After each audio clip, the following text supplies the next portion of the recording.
E-Sports-Team mit Coach dort am Sitzen, gell? Mit der Lieblingsstreamer, wo das gibt. Ja, Kommentare auf TikTok und Insta ist das Beste. Genau. Und er hat einen Artikel geschrieben, hey. Wunderschönen guten Morgen, meine Damen und Herren. Und herzlich willkommen bei diesem neuen Podcast. Heute mit einem Gast, wo ich sehr, sehr happy bin, dass er den Weg hierher gemacht hat. Wie gesagt, wir hatten schon 1-2 Mal Kontakt gehabt. Aber ja, nachdem er jetzt eigentlich der Star, den Weg zum Star gemacht hat in den letzten 2-3 Jahren, bin ich mir nicht mehr sicher gewesen, ob er hierher kommt. Aber nein, er ist ein sehr geiler Sieg. Wunderschönen guten Morgen, Gianluca. Guten Morgen auch an dich. Danke für die Einladung. Danke für deine schönen, lobende Worte. Ja, du hast mich auch kennengelernt mit 17. Ich glaube, ich habe mein erstes Interview mit dir gehabt, von meiner ganzen Karriere. Genau, dann im Credit Suisse. Genau, vor 3 Jahren ungefähr. Und ich bin sehr froh, ist das immer noch auf YouTube. Ja, das ist so alt, ja. Genau. Vielleicht ganz kurz, es kennen die wahrscheinlich, wir haben ja schon darüber geredet, dass teilweise ein bisschen zu wenig Werbung gemacht wird für dich. Ja. Und deswegen kennen die vielleicht noch nicht alle, oder es wissen sicher nicht alle, wie alt du bist oder was du genau machst. Du darfst dich sehr gerne schnell vorstellen. Also, ich sehe gerade, ich rede ein bisschen leisig. Vielleicht ist es jetzt besser. Ich mache schon ein bisschen Leute. Also ich bin der Gianluca Mautone. Ich bin inzwischen schon 20 und ich spiele für den SC Freiburg FIFA, also eFootball eigentlich heisst es, in der virtuellen Bundesliga, und für das Schweizer Nationalteam bin ich jetzt auch die letzten Jahre immer der Spieler gewesen. Und ja, das ist so das, was eigentlich sich viele gewünscht haben, das Hobby zum Beruf machen, und das habe ich geschafft. Ja. Und das ist sehr, sehr geil. Und wie lange bist du jetzt schon mit der Nazi? Für die Nazi spielst du jetzt schon? Seit 3 Jahren. Also seit FIFA. Wann ist das gewesen? Seit FIFA 23. Ja. Also ist das wirklich dann, wo wir das Interview gemacht haben, wo eigentlich fast frisch dazugekommen bist? Genau, also ich habe einen schnellen Karriereweg sozusagen gemacht. Mhm. Es gibt ja auch nicht so viele Spieler in der Schweiz. Und dann ist es einfach so gewesen, dass ich in FIFA 22 damals Credit Suisse eingab, irgendwie so hat es geheißen, ich weiß gar nicht mehr, gewonnen habe. Und das war eine grosse Überraschung eigentlich damals. Ich habe nicht zu den Favoriten gehört. Ich war einfach ein Spieler, der war. So Wer war dort Favorit gewesen, so? Das müsste eigentlich der Ruben, also der Bone. Der Ruben ist dort auch schon am Start gewesen. Genau, ja. er ist dort schon am Start gewesen. Und Nisi FIFA, vielleicht kennst du den noch, der hat aber schon aufgehört. Und der Lubo ist, glaube ich, auch noch dort gewesen. Aber ich weiß gar nicht, ob er gespielt hat auch. Das war schon nicht seine Prime gewesen. Ja. Nein, ich habe das Turnier dann gewonnen, und dann bin ich automatisch sozusagen im FIFA 23 dann wie als Spieler in Option für die Schweizer Nationalmannschaft gewesen. Und im FIFA 23 bin ich dann auch wirklich sehr gut gewesen. Und also eigentlich der Beste in der Schweiz, auch von den Resultaten her. Und dann bin ich automatisch in der Nazi gewesen. Geil. Und dann eben jetzt dort, wo ich dich besucht habe, dort hat er so ein Testspiel gegen die Deutschen gemacht. Ja, genau. Und dort hat er, weiss nicht, hat er verloren gehabt. Ja. Aber eben, es ist schon immer noch ein riesen Gap zwischen was die für Möglichkeiten haben in Deutschland und was die für Möglichkeiten haben in der Schweiz. Jetzt bist du aber in Deutschland, hast dort, hast dort gute Connections und sicher auch einen schönen, vor allem, es ist schon ein Statement, wenn man von einem deutschen Verein einen Profivertrag in diesem Sinn bekommt. Genau, also ich bin der erste Schweizer der das. Nein, wohl nicht der erste, der Topic hat es noch gegeben, der war im FIFA 20, glaube ich, gewesen. Aber auf jeden Fall, es hat lange Pause gegeben, es hat keinen Schweizer gegeben in der Bundesliga. Und dann bin ich froh gewesen, sozusagen auch der Erste der dann den Schritt sozusagen gemacht hat. Es hat sich zum Glück auch, es hat alles gepasst sozusagen im Leben. Und das ist eigentlich wie wirklich der perfekte Weg für mich. Und du wirst immer noch diesen Weg gehen jetzt? Ja, jetzt würde ich nochmal zurückgehen, würde ich sicher den gleichen Weg nochmal gehen. Ja, es ist halt auch einfach geil. Ich meine, von dem träumen ja hure viel. Von dem hast sicher du auch geträumt, noch bevor du gesehen hast, dass die Chance überhaupt besteht. Ja, genau. Was hast du jetzt, bei dir ist ja das noch sehr präsent, so wie du zu dem hergekommen bist. So. Ja. Sag mir jetzt, was hat dir am meisten geholfen, dass du dann den Credit Suisse Cup gewonnen hast? Sind es Offline-Turniere, sind es Online-Grinden, sind es Streams schauen von Pros? Was ist so Einfach, dass wir vielleicht gerade am Anfang denen, die auch die ein bisschen Ambitionen haben, etwas mitgeben können. Ich würde sagen, es ist eine Mischung aus allem. Also ich habe damals wirklich schon sehr viel gezockt, aber ich sage jetzt mal, Game ist nicht alles. Es gehört viel anderes noch dazu. Vor allem ein gutes Mindset, Selbstbewusstsein, überzeugt sein von sich selber, probieren immer das Beste geben, probieren immer gewinnen, nicht ausrasten, sage ich jetzt mal, weil du spielst dann automatisch schlechter auch. Das sind alles Faktoren, die reinzählen. Und ich habe dann eben Glück gehabt, das Mindset habe ich sozusagen schon gehabt, weil ich einfach so gewesen bin, sage ich jetzt einfach mal. Und das Game ist dann dazu gekommen, dass ich halt viel gespielt habe, mich verbessert habe, Streams geschaut habe von anderen, gegen bessere Spieler gespielt habe, mich so verbessert habe und so weiter. Und dann bin ich halt immer besser geworden und so hat sich das Ganze ergeben. Ja, und jetzt, aber das eine, was du schon mal angesprochen hast, das haben sicher sehr viele Leute das Problem, und zwar, dass wir ausrasten. Ja. Dass du eben wirklich nicht mehr richtig im Griff hast und nicht mehr klar kannst denken, wenn du jetzt am Gamen bist, weil du so hässig bist halt. Und das andere ist eben, du brauchst ja so viel, wie soll ich sagen, nebst dem normalen fußballerischen Verständnis brauchst du ja zum E-Sportler anderes Ingame-Verständnis. Du musst ja eben Meta kennen, du musst Bugs kennen, du musst genau wissen, eigentlich, in welchen Situationen du was musst machen. Ja. Wie bist du auf diese Sachen? Du kommst ja nicht, einfach wenn du selber spielst, kommst du ja nicht auf das. Also ich sage jetzt mal, was eigentlich recht Simples, was aber mega schwer umzusetzen ist, so habe ich es eigentlich gemacht, wenn du dir eigentlich überlegst, das ist ja ein programmiertes Spiel. Das Spiel ist programmiert und es gibt gewisse Variablen, das heißt einfach, wenn du in dem Spot, also wenn du jetzt um den Strafraum spielst und genau irgendwie im 60-Grad-Winkel stehst, sage ich jetzt einfach mal, und dich richtig aufdrehst oder so, dann geht der Ball 7 von 10 Mal rein. Und wenn du das vor deinen Augen hast, sozusagen, die ganze Zeit, dann, also das sind Automatismen inzwischen, aber früher ist das wirklich so in meinen Kopf reingekommen, so, wann kann ich schiessen, wann kann ich welchen Pass spielen, wann kann ich flanken, wann kann ich von hinten führen spielen. So Sachen kommen halt mit der Zeit auch, aber das sind auch Sachen, die man lernen muss. Und wenn man das lernt und dann halt eben auch der Weg eigentlich geht, sozusagen, dass man sich das vor Augen führt, das ist ja programmiert, das muss, wenn es einmal funktioniert, dann klappt es auch wieder mal. Dann wird man auch automatisch besser. Es macht auch eigentlich Sinn, wenn man darüber nachdenkt, aber es ist mega schwer zum Umsetzen, logischerweise. Ja, aber bist du jetzt einer, wo spielst du so lange, tust du so viele Sachen testen, bis du merkst so, weißt du, hast du selber herausgefunden, dass jetzt, nehmen wir jetzt das Beispiel mit dem 60-Grad-Winkel und 7%, Ja, das hast du das einfach selber so herausgefunden oder Ja. hast du das beim Zuschauen von anderen Pros gesehen oder muss man selber so viel ausprobieren? Ich meine, Beides. am Anfang von FIFA tust du jede Formation mal testen und schauen, welche funktioniert für dich am besten oder allgemein. Ja, also es ist beides eigentlich. Also das ist jetzt auch ein Extrembeispiel gewesen. Ich habe auch nicht im Kopf, wenn ich einen 60-Grad-Winkel habe. Ich sage das einfach so. So vom Gefühl her. Genau, einfach vom so. Gefühl her, wenn ich irgendwie genau so stehe, dann kann ich schiessen. Oder wenn ich einen Flachschuss mache, dann geht er von dort rein und von dort geht ein Finesse-Schuss rein, sage ich jetzt einfach mal. Aber ja, das sind Sachen, die du testest, vor allem in der Anfangszeit vom FIFA, weil ja jedes FIFA ein bisschen anders ist. Und dann gibt es Sachen, die halt einfach immer wieder klappen. Also wenn ich jetzt einen Spieler schicke und einen Dreiecksball durchspiele, genau im richtigen Moment kommt er immer an. Also er kommt wirklich immer an, egal was passiert. Das heißt, ich weiß einfach, wenn ich einen schicke, mein Gegner ihn nicht anwählt, dann spiele ich den Ball immer, weil er immer ankommt und ich dann immer ein Goal habe, sozusagen. Mhm. Das sind so Sachen, die einfach dann auch reinkommen, also so Automatismen, die dann einfach auch reinkommen.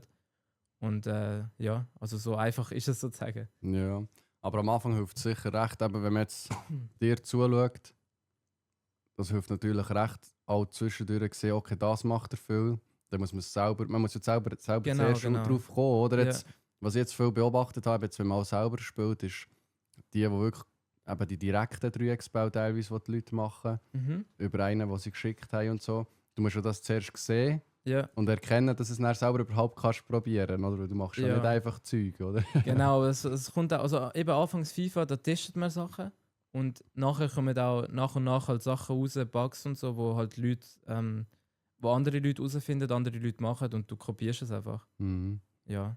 Fix. Ja, dann bist du so gut geworden und bist zuerst bei Basel gewesen. Dort habe ich dich ja eigentlich noch in dem Sinn kennengelernt als Basel E-Sportler dann gesehen als Beat the Pro am Hero Fest und so, Ja. wo ich verwirrende Videos von dir aufgenommen habe. Machst du dir das noch erinnern? Ja, das weiss ich nicht. So, hä, was? Und dann ist die Anfrage von Freiburg. Wie ist das? Also ich sage jetzt mal Basel, wenn man wirklich eben so etwas gewinnt und du bist zuerst bei Basel gewesen oder zuerst in Nazi? Weil es so schnell gegangen ist. Ich bin zuerst bei Basel gewesen. Also es ist eigentlich Basel ist wirklich national so das Größte, was man machen kann hier in der Schweiz, weil es der einzige E-Sports-Verein ist, also der einzige Verein, der das sozusagen wie unterstützt. Sorry. Und dann ist das bei mir einfach so gekommen, ich habe eben das Turnier gewonnen. Da hat mich Basel halt unbedingt wählen, weil die ja die besten Spieler aus der Schweiz haben. Bin ich dann bei Basel eben gewesen, und dann habe ich mich gerade für die E-Champions League qualifiziert. Als Basel-Spieler? Als schon. Basel-Spieler, genau. Und durch das Turnier habe ich internationalen Erfolg gehabt, sage ich jetzt mal. Und so ist eben dann der deutsche Verein, also jetzt SC Freiburg, bei mir auf mich aufmerksam geworden, weil die halt gewusst haben, ja, wir sind im Süden, wir sind näher an der Grenze, wir können auch einen Schweizer nehmen. Mhm. Und dann sind die eben so auf mich aufmerksam geworden, weil ich halt wie der Beste aus der Umgebung war. Okay, crazy. Also es hat jetzt nicht noch Offerten von anderen? Damals nicht, nein. Also es hat eben die Chance gegeben, entweder bei Basel weitermachen oder zu Freiburg wechseln, aber ja, man muss halt dann schon ehrlich sein, die Strukturen und so weiter sind halt dann in Deutschland schon nochmal komplett anders, und dann Ja. ist es auch logisch, dass man wechselt. Du musst schauen, das Mikrofon nochmal. Weißt du, wenn du dich bewegst, musst du es ein Ja, bisschen okay. mitnehmen. Weil wenn es näher so ist, hören sie dich nicht mehr so gut. Ja, ich nehme es mit. Ah, ja, dieser Schritt ist ja dann absolut verständlich, weil man weiss, aber ich meine schon nur Begründung VBL ist ja schon gross, und anhand von dem sieht man ja schon, dass einfach in Deutschland ist ja das IAFC E-Sports ist ja schon viel weiter. Also Ja, die Frage ist, ob wir überhaupt jemals dorthin werden kommen in der Schweiz, aber sie sind dort auf einem ganz anderen Level. ja, ich denke sogar, das wird niemals so in der Schweiz können passieren. Also in Deutschland wird es erstmal extrem unterstützt, auch vom Staat, wo ja zum Beispiel auch E-Sports Gaming Federation hat, irgendwie so heißt das. Ich weiß gar nicht wie. Wo sie wirklich, also wo der Staat halt Geld gibt, damit halt junge Leute zum Gamen unterstützen, trainieren und so weiter. Ja, crazy, das habe ich gar nicht gewusst. Ja. Eben, das sind so Strukturen, die halt aufgebaut haben über Jahre. Aber man muss dann auch ehrlich sagen, in der Schweiz wird das wahrscheinlich nie kommen. Erstmal, weil es gibt nur den FC Basel momentan, und die anderen Vereine wollen ja einfach auch nicht. Ob es jetzt Zürich, GC oder Luzern oder so ist, die wollen einfach auch nicht etwas investieren in das. Also kann ich auch verstehen, es gibt jetzt auch nicht extrem viel, was man rausholen kann, sozusagen. Und ich sage dann halt, als Schweizer Club, du bist auch kleiner, und dann hast du halt den Fokus nicht nur auf E-Sports, sage ich jetzt mal. Ich glaube, das kommt dann auch ehrlich gesagt gar nie. Ja, also eben, das hat man auch schon. Also, das Gefühl hat sich jetzt mit der Erfahrung bei mir auch schon so ein bisschen entwickelt, dass es nie das Format wird erreichen, weil man erstens, weil das Land einfach schon um von dort aus Land kleiner ist, du erreichst weniger Leute. Plus du müsstest eben zuerst auch die Vereine motivieren, etwas zu investieren, was wahrscheinlich nicht der Revenue gibt, was sie sich schon bei anderen Projekten erhoffen. Ja, genau. Aber von dem her eben schon so ein Step für wirklich einen der besten oder für den Besten aus der Schweiz jetzt in dem Fall bei dir. Logisch, dass man dort her macht. Und du bist schon wie so ein bisschen ein Vorreiter gewesen, weil ja. dann ist plötzlich der Romy da weg gewesen, Ja, und jetzt ist genau. plötzlich der Ruben auch weg. Ja, ich bin der Erste gewesen, und dann, ich kann mir auch gut vorstellen, dass eben, sie sind ja jetzt beide bei Kaiserslautern, dass sie dann halt auch wahrscheinlich sich gedacht haben, ja, wir können das ja auch machen und einen Schweizer nehmen. Also ich weiß jetzt zum Beispiel beim Omid, er hat ja schon davor guten Kontakt mit denen gehabt. Und dann haben sie wahrscheinlich halt einfach müssen sich die Frage stellen, lohnt sich das vom Aufwand her mit 5 Stunden Anreise, oder ich weiß auch nicht, wie lange es ist. Ja, für ihn und für sie. Gell? Genau, und für den Verein. Ja. Lohnt sich das vom Geld her logischerweise halt auch.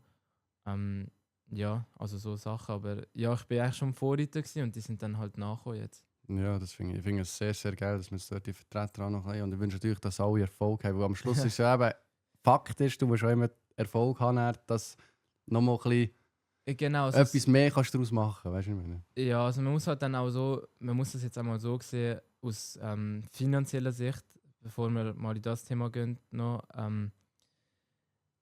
wir leben ja in der Schweiz und wir sind eigentlich voll privilegiert, dass wir in der Schweiz sind. Mhm. Weil ja eben unser Lohn halt auch so hoch ist, wenn wir normal arbeiten und so weiter. Wenn ich jetzt aber in Deutschland angestellt bin, habe ich logischerweise auch einen deutschen Lohn. Und also ich bin ja jetzt zum Beispiel vom Verein aus angestellt und das ist auch beim Omid und beim Ruben auch so. Der ist logischerweise nicht so wie in der Schweiz, der ist aber für deutsche Verhältnisse dann auch gut. Und ich sage jetzt einfach mal, wenn man ein Schweizer ist und in der Schweiz wohnen möchte, dann lohnt sich das mit in Deutschland VBL spielen und so weiter wirklich nur, wenn du zu den Top-Spielern gehörst, wo dann eben zum Beispiel von einem guten Verein aber dann wirklich mega viel Geld bekommen. Oder wenn du halt dann ein Studium noch in der Schweiz nebenbei machst, oder dir halt einfach sagst, ich mache ein Zwischenjahr, in dem ich nicht arbeite oder in dem ich halt einfach chille sozusagen. Oder du bist sogar noch in der Schule vielleicht, aber sonst lohnt sich das dann auch nicht so ganz in der Schweiz. Und das ist halt eben so das Problem, weil wenn jetzt ein FC Basel kommt und sagt, ja, wir zahlen Schweizer Löhne mit 5'000 oder mit 5'500, mit 6'000, dann gehört das schon mit zu den Besten in ganz Europa, was Löhne angeht im E-Sport. Und deshalb wird es halt auch so schwer, dass überhaupt mal ein Schweizer Verein wirklich den ganzen Step macht und einen E-Sportler sozusagen wirklich anstellt als Ja, aber das bekommt ja keiner dort. Nein, eben nicht, aber das meine ich ja. Es wäre nicht verhältnismäßig. Genau, es wäre nicht so. verhältnismäßig Ja. und darum sage ich auch, es wird wahrscheinlich auch nie dazu kommen, dass in der Schweiz viele E-Sports-Vereine, also Vereine halt vertreten sind im E-Sports, weil es sich halt einfach nicht lohnt vom Geld her. Also es ist einfach, sie denken sich, ja, wir müssten einen anstellen und dann irgendwie 5'000 zahlen, was eigentlich nicht der Fall ist, aber so, das ist halt einfach auch schon an sich schon zu viel Mhm. und deshalb lohnt sich das sozusagen dann auch nicht. Aber findest du nicht, man ist dort auch ein bisschen mit Scheuklappen unterwegs, man sieht immer nur den Invest.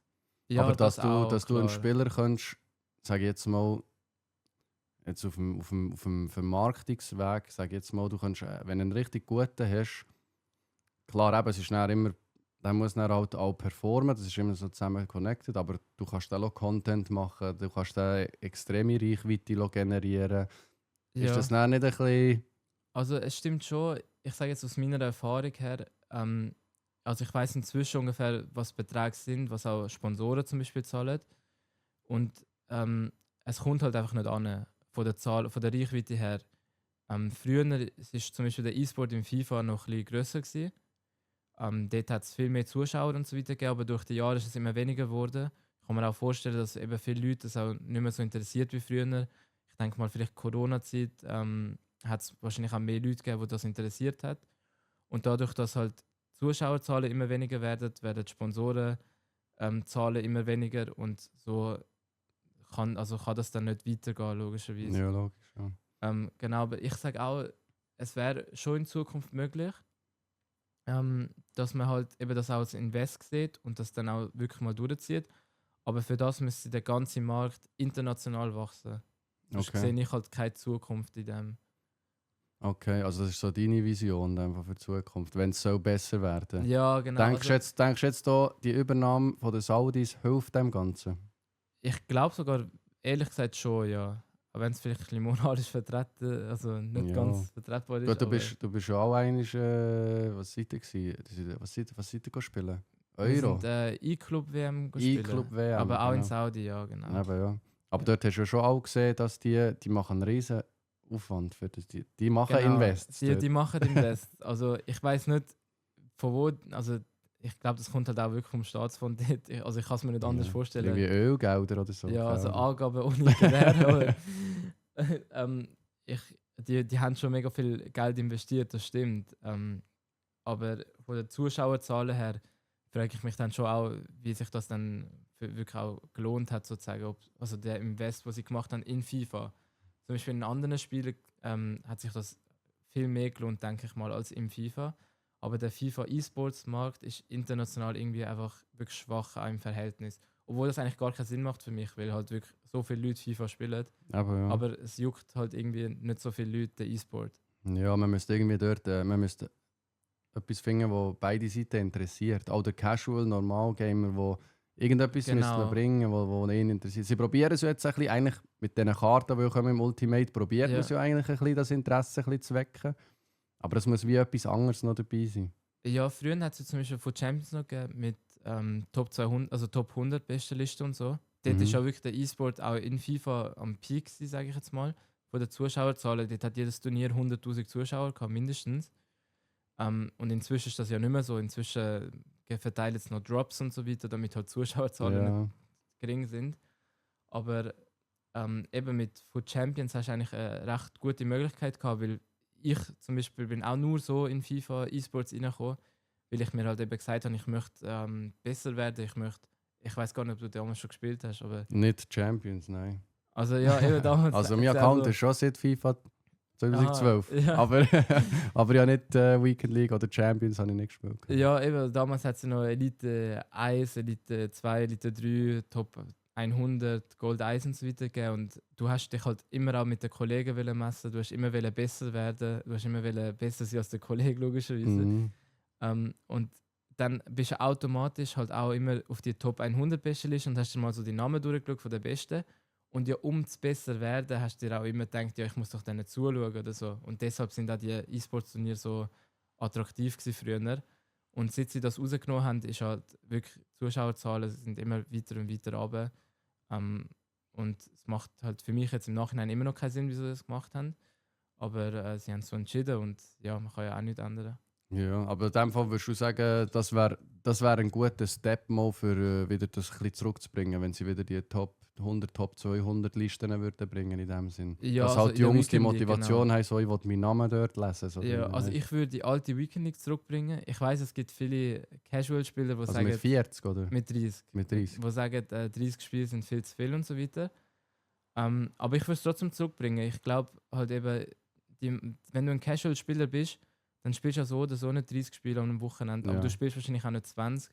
Und wenn du unbedingt Weekend League Rewards willst erhalten, dann spiel halt anstelle von 30 Spielen 15.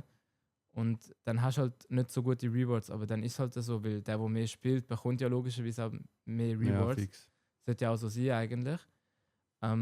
Und ich finde halt, also ich sehe zum Beispiel auch von früher noch, meine Kollegen haben damals auch immer mega viel FIFA gespielt am Wochenende, weil sie halt eben die Weekend League haben durchspielen, 30 Spiele. Und du hast Lust dazu gehabt, weil du hast eben zu den Besten gehören in der Freundesgruppe. Plus hat es noch bessere Rewards gegeben. Genau, und inzwischen ist das ja einfach weg und dann hast du auch keinen Ansporn mehr am Wochenende zu spielen. Das heißt ja einfach, ja, ich spiele jetzt Weekend League. Also so ist es jetzt für mich. Aber ja, einfach so schnell die 15, aber die hast ja du heute. ja, bei mir geht es auch viel bei dir 10 schneller. Leute, oder? Ja. Und dann bist du irgendwie 2 Stunden durch oder so wahrscheinlich. Ist Weekend League noch, ist es noch... Ja, letztes Mal mit dem Ruben und mit dem Omi darüber geredet. Sie hat gesagt, Weekend League ist eigentlich für einen E-Sportler nicht interessant, weil du spielst eben einfach vielleicht so für die Rewards oder so. Ja, aber es ist genau. vom kompetitiven Level ist es gar nicht so eine Challenge. Vielleicht findest du mal einen anderen Pro, wo es interessant wird, aber das ist so von 15 Games ein Spiel. Ja, also wenn ich Weekend League spiele, habe ich auch gar keine Lust gegen einen Pro spielen, ehrlich gesagt. Dann bist du so am Chillen eigentlich. Genau, ich bin am Chillen, wenn ich Weekend League spiele. Und es geht auch recht schnell bei mir, 2,5 Stunden max oder 3 maximal. Und es ist halt wirklich einfach so, für einen E-Sportler, es ist halt uninteressant, es ist einfach Rewards, die du bekommst. Aber früher war es ja wirklich noch so, du hast halt müssen in die Top 100 reinkommen für krasse Rewards und weil du ja hast das Ansehen haben international. Und dann hast du halt eben auch gegen viele E-Sportler gespielt. Und dann ist ja logisch, dass halt du auch immer besser geworden bist und so hat sich das Ganze dann ja auch, also so ist der ganze Grind dazu eigentlich gekommen und jetzt gibt es das einfach gar nicht. Ja, aber ist es so, also wenn jetzt du 13-0 stehst oder so, ist die Chance gross, dass du einen E-Sportler triffst? Merkst du das? Nein, also nicht, also gar eben, nicht gross. du merkst Nein. von dem Skill-Based Matchmaking oder so, du spürst das? Also ist ja Skill-Based Matchmaking, sind ja auch eigentlich gute Spieler, gegen die man spielt, aber es sind halt keine Pros und der Unterschied von einem Weekend League Schweizer, sage ich jetzt einfach mal, wo vielleicht 12-0 steht und von einem Pro, wo 12-0 steht, ist so unglaublich groß, das kann man sich gar nicht vorstellen eigentlich. Der andere ist so am Hängen und der andere ist so am Schwitzen. Genau, man schießt die halt einfach wirklich, in der Regel schießt man die ab, irgendwie 5-0, 6-0, 7-2, irgendwie so, sage ich jetzt mal. Und man spielt ja nicht mal ernst. Logisch, man verliert immer mal wieder mal. Es kann jedem passieren, passiert mir auch. Aber ich sage jetzt mal, würde ich voll ernst spielen in der Weekend League und durchziehen, dann würde ich kein Spiel verlieren.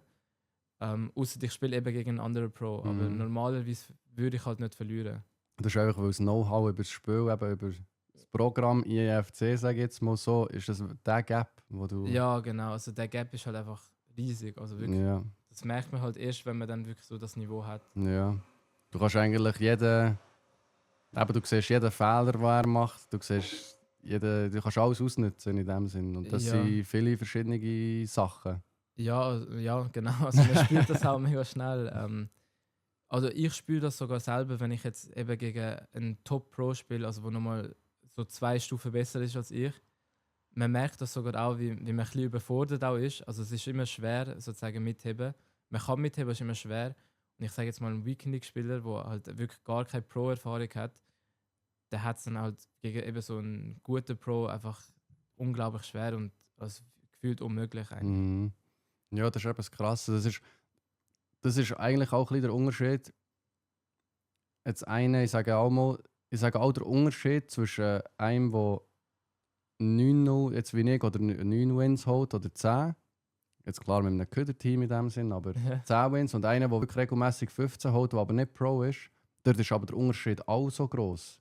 Ja, Weißt du, zwischen Ja, einem Regular und wirklich ein Weekend League-Schweizer und zum Pro hin. ja, Weißt du, so, wenn ich jetzt gegen einen spiele, wo ich merke direkt, so, ja, der hat wahrscheinlich 14, 15 Wins, weil der spielt ganz anders als alle anderen. ja. Aber mit so direkten Bau in die Teufel und die Hälfte von den anderen, die wissen auch gar nicht, dass du das kannst machen kannst. Weißt du? Also, ja, scheiße.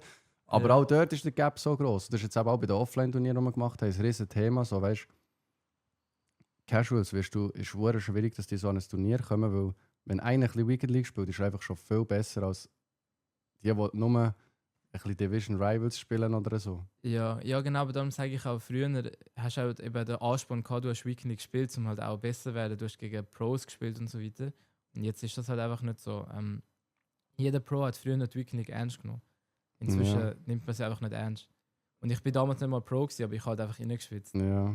Ja, Das heisst, das wäre eigentlich schon der richtige Weg, dass man die ganze Szene wieder. Es wäre ja eigentlich in dem Sinne auch im Interesse von EA, dass man das wieder ein bisschen. Weißt du, durch das würde ja Ja. vielleicht die Zuschauerzahl auch wieder raufgehen über Twitch. genau. Das ist ja So, grundsätzlich kein schlechter Vorschlag. EA sagt aber, also der Hauptspieleranteil von EA sind Casuals, also Leute, die. Und Casuals für EA sind nicht Leute wie jetzt du zum Beispiel, die Weekend League spielt, sondern Leute, die für EA Casuals sind Leute, die halt am Abend heimkommen nach dem Arbeiten, vielleicht noch ein Kind oder so haben und 2-mal in der Woche einfach anhocken und für eine Stunde FIFA spielen. Mhm. Das sind für die Casuals. Und die wollen halt die Spieler, weil das ist halt die breite Masse, sage ich jetzt mal, wenn die glücklich machen und dann sagen sie halt 15 Spiele maximal Weekend League. Sie ist ja früher sogar 20 gewesen und sie haben es Ja. runtergemacht, nochmal auf 15. Ich frage mich nur, du hast wirklich. Weißt du, spielt der überhaupt all die 15? Weißt du, ich frage mich immer, kannst du das nicht wirklich separat nochmal. Die Weekend League sollte einfach für die Schweizer sein und E-Sportler. Casuals brauchen die Weekend League in dem Sinn gar nicht. Genau, Die, also, weil jetzt das haben würde sie ich so auch sagen. jetzt haben sie so erst ab Division 6 gemacht. Die da 2-mal pro Ja. Woche eine Stunde spielen, die spielen nicht einmal Division 6. Weißt du, was ich meine? Die spielen gar nicht das Gleiche. Genau, also für mich wäre das auch der richtige Weg, dass man halt einfach auch Weekend League hat für, sage ich jetzt mal, eben für die Leute, die reinschwitzen wollen und 30 Spiele macht. Mhm. So wie früher mit Top 100, Top 200, sage ich jetzt einfach mal. Weil das macht auch Spaß zum Spielen. Und dass man dann vielleicht nochmal eine Weekend League hat für eben Leute, die das halt nicht mehr möchten machen, dann halt nur 15 Spiele oder so haben. Ja. Eigentlich wäre es so easy gelöst. Ich kann ja einfach ab Division 2 oder 1 eine neue Weekend League machen. Es wäre ja so einfach gelöst jetzt. Ja, also ich wüsste jetzt nicht, wie viele denn dort spielen, keine Ahnung. Aber eben, Ja, sind aber so es Sachen, wäre ja dann wollen- wirklich extra für die. Und dann Genau, würden die die Leute wollen vielleicht das auch auch wieder nicht machen. Rivals mehr reinsweaten. Also ich habe jetzt gar Ja. kein Interesse, Rivals zu wetten. So, ich spiele einfach Rivals, als ich meine Ja. Punkte habe, spiele ich meine Weekend League. Dann habe ich meinen Content für mich jetzt als Content Creator, sage ich mal. Weißt? Ja. Genau, also für den Pro ist zum Beispiel Rivals auch extrem uninteressant. Die Rewards sind schlecht Ja, gut. Das und die Top 200 beste Liste juckt halt einfach kein Mensch. Also es juckt kein Verein, es juckt keine Organisation oder so. du kommst auch nicht irgendwie besser in irgendwo Turnier oder so rein, es juckt einfach keiner. Mhm. Dann also spielst du da einfach keiner. Und wenn du ein Pro bist, dann spielst du halt einfach nur gegen andere Pros. Und das machst du halt aber einfach, du machst dann halt das Spiel aus über Twitter, sage ich jetzt mal, oder irgendwie so. Ja. Und das ist halt einfach, du bist halt wie eingeschlossen, du kommst gar nicht aus dieser Bubble raus. Und dann logischerweise kommt auch keiner in die Bubble rein. Es kommt sehr schwer, neue E-Sportler eigentlich in das Ganze rein. Ja, aber es ist extrem schwierig, eben den Anschluss zu finden. Genau. Es gibt halt einfach keine Möglichkeit. Ja, aber eben, ich sage jetzt mal unabhängig davon, ob die Rivals interessant sind oder nicht. Ich meine einfach so eine, ich sage jetzt mal die Division 1 sind, die sweaten rein. Also die spielen nicht nur eine Stunde pro Woche, weißt Ja, so. genau. Auch wenn es jetzt nicht E-Sportler sind. Die E-Sportler, für die ist das ja eh kein Problem, bis in die Elite rein in dem Sinn. Aber du hättest schnell wieder die Motivation, dort rauf zu grinden und dann sagen sie, ab Division 1 hast du wieder 30 Games Weekend League mit Top 200, dann hast du vielleicht auch wieder mehr Leute in der Division 1 plötzlich, die halt alle aufsweaten, oder? Ja, also eben, das wäre eine Option, aber Mal EA schauen. möchte ich halt nicht. Mal schauen, ob sie es machen. Aber eben, man müsste vielleicht EA mal beibringen, das würde den Casuals nicht schaden, wenn es das gibt. So, das wird, Ja, die hätten nicht weniger Motivation wegen dem. also es gibt einen EA Discord, wo nur Pros drin sind und die können halt Feedback geben. Ich darf jetzt auch nicht zu viel sagen, aber es wird einfach halt ignoriert. Also das Thema ist halt einfach für die dürfen das gar nicht entscheiden, die dort Zugriff haben auf den Discord. Okay. Weil das, und ja, die Leute, die das halt entscheiden, die interessiert halt E-Sport nicht. Die sehen halt nur die breite Masse. Und Aber könnte das vielleicht helfen jetzt mit den Saudis? Weil die sind ja doch schon recht E-Sports interessiert, oder nicht? ja, das könnte wirklich helfen. Also das ist halt wirklich schon etwas, was sie kann in Zukunft. Aber Mal schauen, was dort geht. genau, aber wenn es halt zum Beispiel erst in 2 oder in 3 Jahren kommt, dann, also für mich wäre das dann zum Beispiel schon uninteressant. Logischerweise, weil, ja, macht das Wegen dann dem auch, Alter oder was? ja, genau, also macht dann halt auch nicht mehr Sinn. Und wäre halt für die neue Generation wäre das dann schon cool, aber für jetzt ist es halt einfach, jetzt gerade ist es halt einfach ein toter Markt. Ja, es müsste schnell kommen, dass es für dich noch interessant ist. Genau, ja. Wie siehst du dich? Siehst du dich, wenn jetzt du deine Karriere, sag ich mal, also du hast jetzt gefühlt schon davon geredet, dass du in 3 Jahren schon wascht bist, aber das glaube ich jetzt noch nicht so direkt. Wir haben durchaus ja ein paar, fast gegen die 30, die jetzt auch noch an den Pro Opens und so waren, Ja. oder? Also ich sage nicht, Was dass ist- man washed ist in 3 Jahren. Ich meine einfach nur uninteressant als ich. Für mich jetzt, also man muss sich auch immer eben als Mensch eine Frage stellen, wie lange lohnt sich das, wie lange hat man noch Lust drauf. Also in dem Sinn, meinst du? Ja, genau. Also für mich ist das jetzt so. Ich glaube, wenn ich wirklich jedes Jahr voll reinschwitzen würde, könnte ich locker mit 27 noch spielen. Sage ich jetzt einfach mal. Mhm. Ungefähr. Ich weiß es ja nicht. Aber jetzt mit der aktuellen Ungefähr. Situation ist halt ein bisschen, wegen dem Spiel, ist ein bisschen, was halt ein bisschen nachlässt. Gut, jetzt bist du Genau. eigentlich am Top-Point sozusagen, aber es ist halt schwierig, wenn noch mit dem Aspekt, Ja. den vorhin gesagt hast, wegen dem Finanziellen, mit Deutschland, Schweiz etc. alles. Ja, genau, das ist halt für mich das Problem. Wenn jetzt wäre ich in Deutschland wohnhaft, dann wäre das ja kein Problem. Dann würde ich jetzt auch sagen, ja, ich mache das Vollzeit, weil es lohnt sich ja dann auch und es macht auch Spaß und dann also lohnt sich das ja auch für in Zukunft so. Aber jetzt für einen Schweizer ist das halt wirklich schon extrem schwer, dass man das halt in Zukunft dann auch wirklich, also dass es halt sich lohnt, das zu machen in Zukunft. Mhm. Und noch Content machen oder so hast du noch nie gedacht, so vielleicht noch... Habe ich mal früher gemacht, aber inzwischen ist die Zeit halt gar nicht da. Und ich Okay. möchte. Es die braucht Zeit, eben wo schon ich- Zeit, gell? Genau, und die Zeit, die ich habe, sehe ich halt momentan einfach keinen Sinn, die dann für das investieren. Mhm, okay. Jetzt bei mir. Also du siehst auch nicht, jetzt zum Beispiel, oder ich bin jetzt so ein bisschen etwas am Aufbauen auch, so, und suche natürlich auch Leute, die jetzt, wenn sie nicht mehr aktiv E-Sportler sind oder so, vielleicht etwas noch beitragen können, dass wir irgendwie die Szene wieder ein bisschen aufbekommen für eher die Jüngeren. Ja. Wenn jetzt für dich, wenn du fertig bist, sag jetzt mal als E-Sportler, und da wollen wir jetzt um Gottes Willen noch nicht zu früh davon reden, aber siehst du dich später noch irgendwo in einer Funktion im Bereich E-Sport?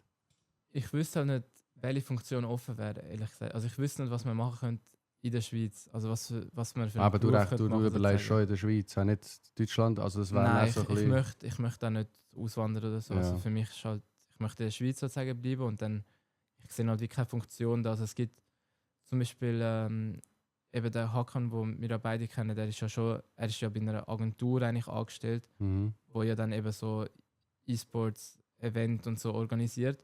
Das finde ich cool an sich, das könnte ich mir auch mal vorstellen für in Zukunft. Aber ist erstens mal extrem schwer reingekommen.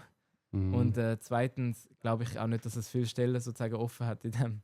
Ja, ich glaube, das ist schon recht schwierig, ja. Ja, eben. Und das sind so Aber Sachen. würdest du gerne machen, so in dem Stil? So. Also sage ich jetzt mal, Also- wenn ich 4 Jahre etwas aufgebaut habe, wo wir eigene Events machen können und Leute können anstellen, darf ich auf dich zukommen, wenn du aufhörst. Ja, also das wär zum Beispiel cool. Aber ich muss ja sagen, ich mache FIFA nur Teilzeit. Ja. Ich weiß nicht, ob du das überhaupt weißt. Ich weiß nicht genau, kannst gerne noch, also bist du noch am Arbeiten nebenbei? Ja, genau. Also ich mache es nur Teilzeit. 3 Tage in der Woche arbeite ich noch in einer Versicherung, Lebensversicherung, Abteilung, also Pensionskasse. Und das zum Beispiel macht mir mega Spaß. Und ich selber habe auch dann das Ziel, so Weiterbildung und so machen und vielleicht mal in weiter Zukunft, das ist jetzt mega uninteressant wahrscheinlich für die Zuschauer. Nein, die haben ja alle in weiter Pensionskasse. ja, trotzdem. Wenn in weiter Zukunft so irgendwie Richtung Pensionskasse-Expert oder so geht, das sind schon so Spezialsachen, aber eben das macht mir zum Beispiel dann auch Spaß und dann frage ich mich, ja, was lohnt sich auch mehr? Ja, finanziell wahrscheinlich schon das bei der Versicherung. Ja, genau, so Sachen halt, wo ich mir dann die Frage stelle. Und eben, ich habe jetzt den perfekten Weg, finde ich, für einen Schweizer. Ich arbeite 3 Tage in der Woche, habe 2 Tage frei und die Zeit, wo FIFA halt im Peak ist, also von Oktober bis Februar, muss ich immer auf Freiburg gehen und dann arbeite ich 5 Tage in der Woche sozusagen, weil ich dann 2 Tage in Freiburg bin. Und sonst habe ich dann aber danach für das restliche Jahr frei, wo ich halt ab und zu mal an einen Termin muss, aber meistens kann ich dann eigentlich daheim chillen und schaffe dann nur 3 Tage, aber wird Vollzeit zahlt. Und das ist noch mega cool. Mhm. Und ich denke, das ist so der perfekte Weg, den man als Schweizer machen kann. Oder Also man ist macht halt das- das Studium nebenbei. Also da bist eigentlich, da kann man so sagen, du bist 40% bei Freiburg angestellt. Ja, Und das kompensiert auch, also das Geld kompensiert auch die Ja, 40% von der Versicherung. ja, also sogar ein bisschen mehr. Ein bisschen mehr Also, sogar. Ja, Okay. es ist Ja, dann schon- lohnt es sich wirklich. Es lohnt sich für mich sozusagen jetzt. Eben, aber zum in das reinkommen, ich habe wirklich so viel Glück gehabt, dass es immer in der perfekten Moment war. Ich habe mich bei Basel, wo ich zu Basel gekommen bin, bin ich Lehrling gewesen. Und dort habe ich wirklich gar nicht gut verdient. Mhm. Aber das ist halt auch, ich kann nicht Ja, mal Lehrlingslohn halt. Also als Lehrling habe ich auch nicht gut verdient, Oder meinst du logischerweise, bei aber Basel? bei Basel Ah, habe ich so, auch nicht okay. gut verdient, Ja. also beides. Und dann bin Einfach ich zu- broke. Genau, da bin ich zu Freiburg und ich bin immer noch Lernender gewesen für ein Jahr. Und dann habe ich halt einfach bei Freiburg in meinem ersten Jahr, weil ich bin ein neuer Spieler gewesen und so weiter, verdienst auch nicht so gut, logischerweise. Und dann bin ich halt im ersten Jahr bei Freiburg, habe ich nicht so gut verdient, schon okay im Verhältnis zu deutschem Lohn, aber jetzt nicht gerade gut. Und bin aber in der Lehre noch gewesen, und das heisst, für mich ist es immer ein Plus gewesen, sozusagen. Und Ja. ich habe das einfach akzeptiert und habe es gut gefunden. Und dann ist schon mein Step gekommen, weil ich halt wirklich sehr gut bin auch das Jahr, wo ich den gleichen Lohn habe wie jetzt ungefähr. Und Darf man fragen, wie viel das ist? ja, ich kann es nicht sagen, also ich darf es gar nicht sagen. Aber Okay. es ist eben, wie du gesagt hast, es kompensiert meine 5-Tage-Woche Mhm. und ein bisschen mehr noch, Ja. ganz wenig. Da kann man es etwa Ähm, so denken. Ja, genau, es kompensiert das. Aber das ist ein Betrag, wo jemand in Deutschland davon kann leben kann. Ja, also jemand in Deutschland kann davon leben. Aber der hat dann einfach die 3 Tage noch Zeit, irgendwie Content zu machen oder streamen oder was auch Ja, immer, was du genau. ja nicht hast in dem Sinne. Ja, genau. Und eben der könnte halt das machen oder auch mehr Zeit investieren fürs Training und also fürs Trainieren und so weiter. Mhm. Ja, also ich lebe ja eigentlich von dem und von Turnierpreisgeldern. Weil die kommen dann extra noch dazu und von Prämie und so weiter. Aber ja, eben, es ist, ich sage jetzt mal, in der Schweiz halt einfach extrem schwer. Aber ich habe eben das Glück gehabt, dass es in der Lehre war, wo ich eben das Geld verdient habe. Dass ich mir dann dachte, ja, das kann ich ja auch machen ohne Problem. Weil, stell dir jetzt mal vor, ich wäre 20 gewesen, schon normal 5 Tage am Arbeiten. Und dann kommt ja E-Sportler bei Freiburg und du musst jetzt aber 60% arbeiten und hast nachher den Lohn, der Ja. also du hast halt einen grossen Ausfall sozusagen. Und dann lohnt sich das ja nicht und dann sagst du dir automatisch, dann machst du das auch nicht als Schweizer. Ja. Und deshalb habe ich ja, wie sozusagen, Glück auch gehabt. Das alles- Timing hat alles gepasst. Genau, das gerade. Timing hat einfach perfekt gepasst und dann habe ich das so können weitermachen. Mhm. Aber eben, du wirst schon auch älter jetzt. Ja, Wohnst du noch genau. daheim? Nein, ich bin ausgezogen. Jetzt bist du ausgezogen. Ja, mit Freundin. Und jetzt stapeln sich langsam mal die Ja. Rechnungen werden Ja. mehr. Ja? Ja, eben. Ich weiß auch nicht, wie lange ich es noch mache. ich weiß eben, man muss ja schauen, wie sich das finanziell lohnt. Ich habe jetzt ein wirklich super Jahr. Ich habe viel Turnierpreisgelder gewonnen bis jetzt. Wie viel ich habe- Earnings hast In diesem Jahr, du? Nein, Total Earnings. Von Tot- Turnier. Nur Preisgelder. also offizielle Earnings, da habe ich habe mal 20'000 mit FC Basel gewonnen, aber das als Turniergewinn im Team. Und von dem habe ich dann halt ein Stück bekommen, sage ich jetzt mal. Mhm.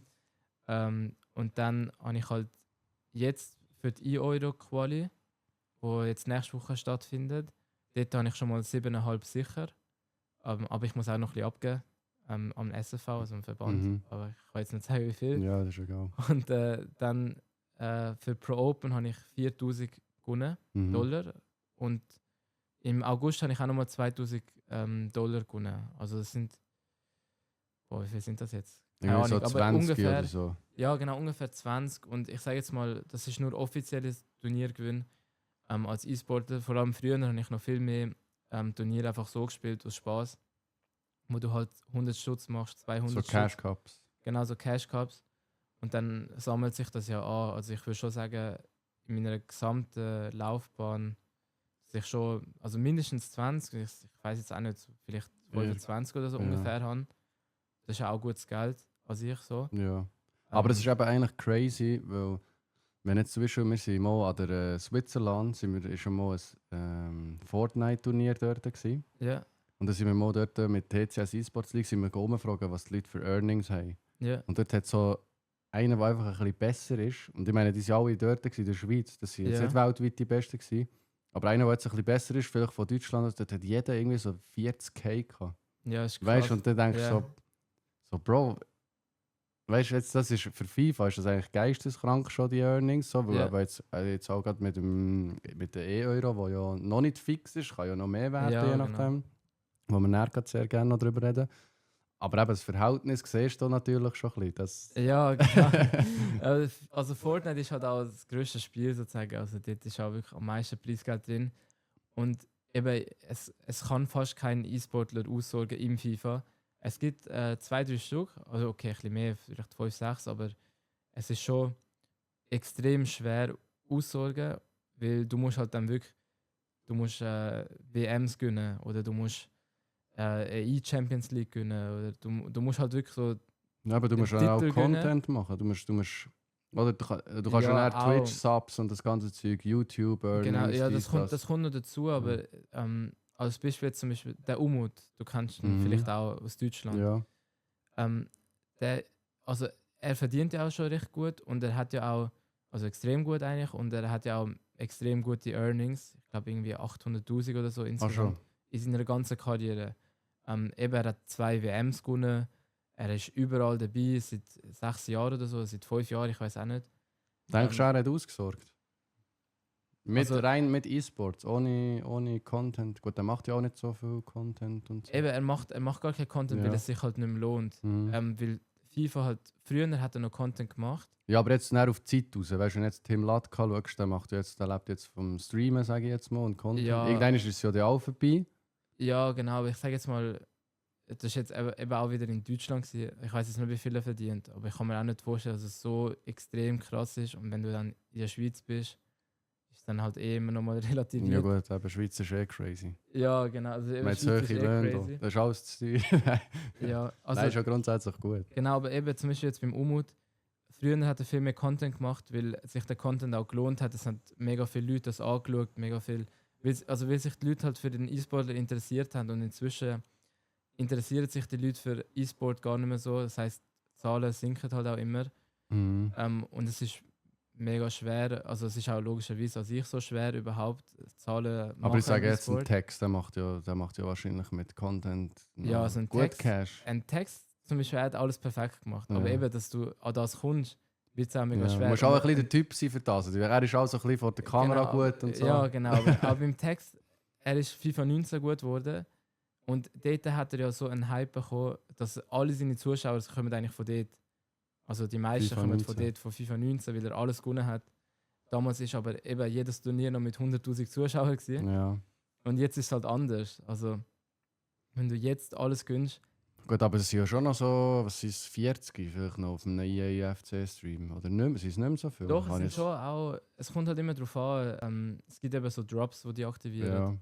Ja, Ähm, gut, eben schaut natürlich nach Und viel ein, einfach, dass genau, sie viele abholen. schalten die, schalten dann wieder ab und dann variiert es halt mega und sobald es keine Drops gibt, ist es halt einfach tot. Also Mhm. schaut da keiner. Ähm, Ja, das stimmt schon ein bisschen. Das ist schon, Ist- schon recht runtergefallen. Ja, jetzt eben dann zu FIFA 19 Zeit, ja dann das noch nicht so verfolgt. Wegen dem kann ich das Also, gar ja. nicht so sehen, den Vergleich, aber kann man es gut vorstellen. Ja. ja, genau, ist halt einfach so. Also man kann das jetzt halt auch gar nicht, also man kann das gar nicht mehr vergleichen. Also sag ist ich so jetzt mal. eingerissen, ja, Mhm. das Ganze. Das ist crazy.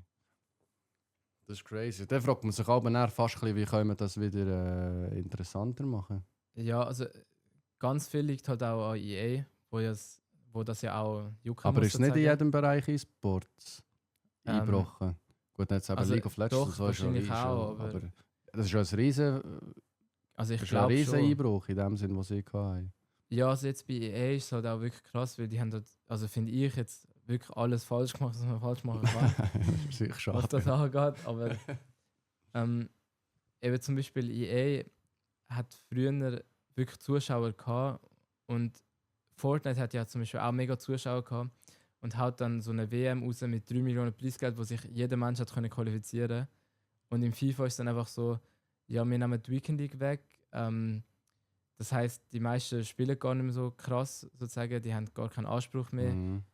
Es hat nie eine WM gegeben mit wirklich so übertrieben krassem Preisgeld, sage ich jetzt mal. Und ich glaube, EA verdient an diesen Lightning Rounds schon übertrieben viel. Also die Doch könnten schon etwas mehr auch machen, wenn die investieren wettet, aber die wollen ja auch einfach wahrscheinlich nicht oder die Mhm. wollen es nicht so im grossen Rahmen machen. Das ist ein bisschen schade, finde ich. Ja, Ich finde jetzt, was Fußball, zum Beispiel jetzt, was Fußball E-Sports in dem Sinn angeht, sagen wir es mal so. Wo Rematch rausgekommen ist, habe ich ja. eigentlich schon den neuen E-Sports-Titel gesehen am Ja. Himmel. Weil ich habe das hure geil gefunden. Hast du es mal ein bisschen gespielt, Rematch? Ich habe es nur angeschaut. Nur nicht angeschaut? gespielt, Ja. Ich habe es hure geil gefunden, weil du spielst nur einen Spieler, es ist so ein bisschen Pro-Clubs-mäßig, aber viel kleiner halt, so wie ein Ja. bisschen Hallenfußball. Und dort habe ich gesehen, das hat für mich competitive eine geile Base. Weil es ist auch nicht so random, weißt du, bei FIFA, du siehst es ja auch heute noch beim Anders und so, teilweise es passiert einfach weirdes Zeug, das niemand Ja, versteht, genau. so, weißt du, so Ja. in-game. Und das ist wieder so ein Spiel, wo das halt nicht passieren kann, sondern es passiert wirklich nur das, was die Leute eingeben und drücken. Ja. Gut, es hat schon noch 2-3 Bugs, aber jetzt im Vergleich zu Rocket League zum Beispiel, ist ja auch full competitive. Bei Rocket League Ja. passiert ja nichts zufällig oder ist nichts KI oder weiss nicht was, oder? Und wegen dem ist meine Hoffnung eher, dass mal so ein Titel kommt, wo vielleicht, es muss ja nicht unbedingt EAFC sein, sondern es kann von mir aus auch etwas anderes sein. Aber Ja. etwas E-Sports-mäßig, wo einfach Fußball ist, wünsche ich mir wieder. Wo geil ist. Ja, genau. Also eben, das ist halt auch ein grosses Problem. Du kannst nur so gut sein und du kannst aber dann auch einfach Pech haben sozusagen und fliegst in der ersten Runde raus, obwohl du eigentlich der Beste bist. Weil halt das Spiel es auch wirklich hergibt, dass du immer verlieren kannst. Ja. Und das ist halt zum Beispiel bei anderen Spielen einfach nicht so. Also wenn du besser bist in Schach zum Beispiel, sage ich jetzt einfach mal, dann gönnst du auch wirklich, weil du bist halt einfach besser, du machst die besseren Züge, Ja. du gönnst. Wenn du im FIFA besser bist im Spiel und im Spiel die richtigen Entscheidungen triffst, aber Pech hast, weil irgendwie der Schuss, der eigentlich von 10 Mal, 9 Mal reingeht, genau jetzt nicht reingeht. Und du hast dann defensiv irgendwie, du hast eigentlich alles richtig gemacht, du kannst nichts dafür und bekommst ein Gegengoal, weil das Spiel sich irgendwie durchpackt oder so, Mhm. dann kannst du halt auch nichts machen, du verlierst halt auf die Zeit. Logisch, du kannst so gut sein, dass du dass du über die Phase rauskommst, dass auch wenn sowas passiert, kannst du trotzdem noch gewinnen und so weiter.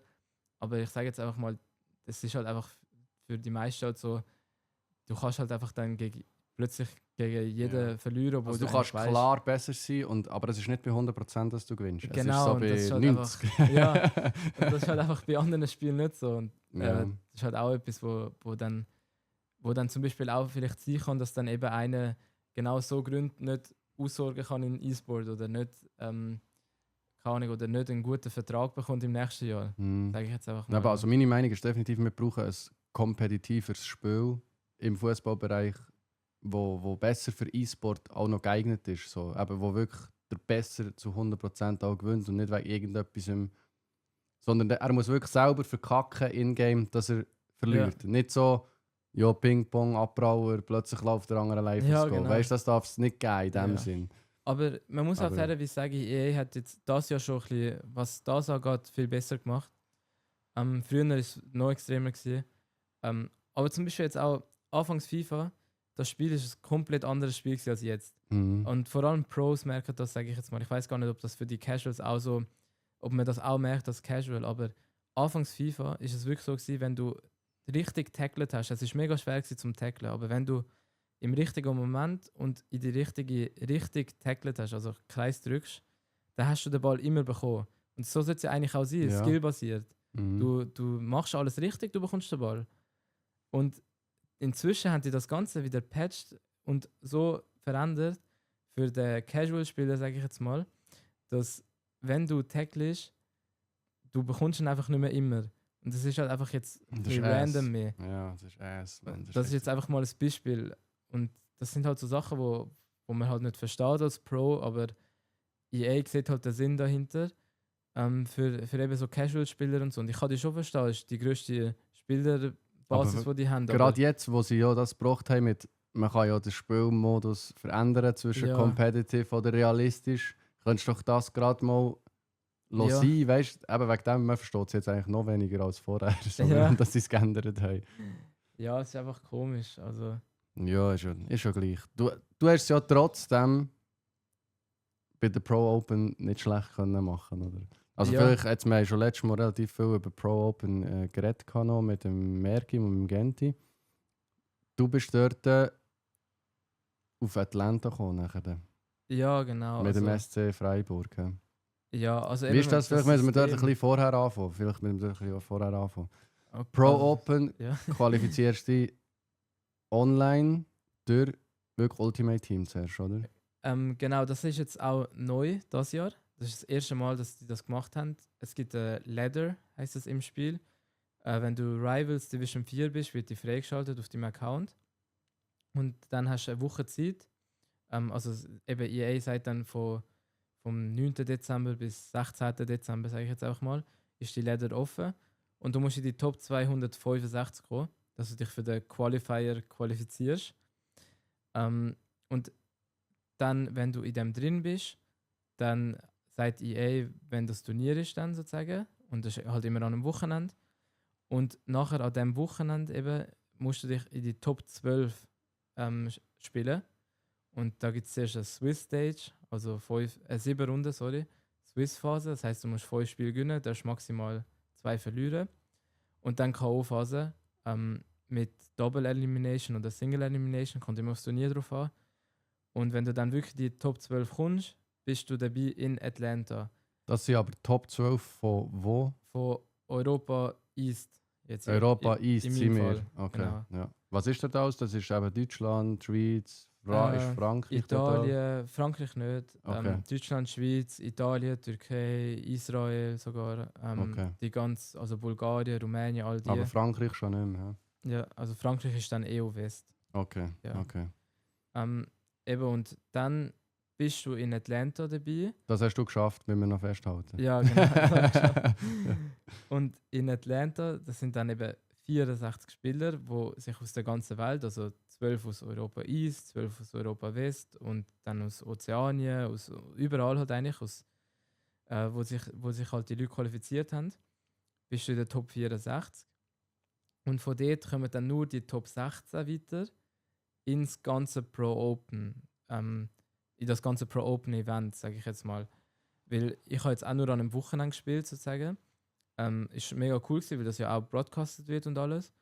Und die Erfahrung an sich ist mega cool. Also alles rundherum ist extrem cool. Also das ist der Event in Atlanta gewesen Genau, nachher, mit ja. den Top 64 sind dort gewesen, ja? Ja, genau. Also das wird eben dann, du bist ja sozusagen qualifiziert, das heißt, alles wird von EA übernommen. Mhm. Hotel, Flug und so weiter. Und dann dort musst du dich in die Top 16 spielen, was extrem schwer ist, weil ja alle aus der ganzen Welt dabei sind. Und wenn du es aber schaffst, dann bist du in dem Pro Open Event drin, was ja jetzt gerade jede Woche stattfindet.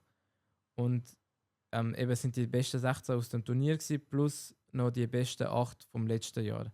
Der Anders ist ja schon fix Genau, dabei er ist gewesen. zum Beispiel, weil er in der WM Top 4 war, irgendwie so, ist er schon qualifiziert gewesen, oder Mhm. so qualifizierst du dich sozusagen wie fürs nächste Jahr auch schon. Genau. Und dort hast du es jetzt unter Top 32. Genau, Also ja. du bist eine Runde sogar weitergekommen. Ja, also Hast du mir eben, vorhin erzählt. Gehabt. ja, genau. Also du hast fünf Spiele gehabt, zuerst Swiss Rounds. Swiss Rounds vielleicht für die nicht so im E-Sports drin sind. Das heisst einfach, du hast eine Gruppe.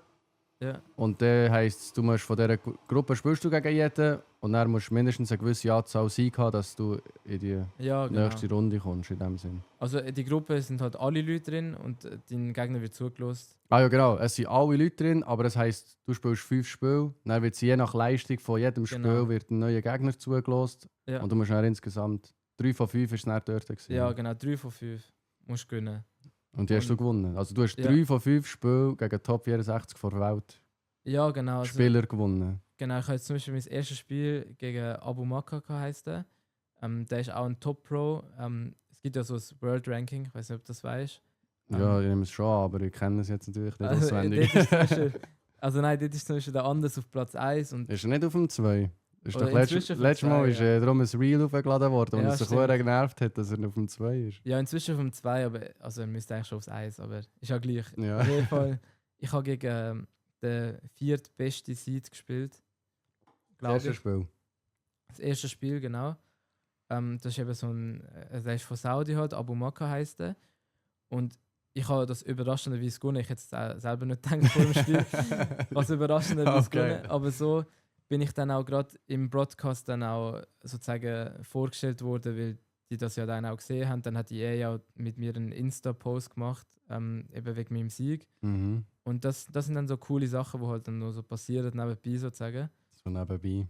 Ja, halt, So, EA hat mich gepostet. Ja, Ist noch genau, cool. das sind so Sachen, die dann halt einfach auch fürs Leben mal sozusagen Ja. sind. Oder, das ist halt einfach cool so an sich.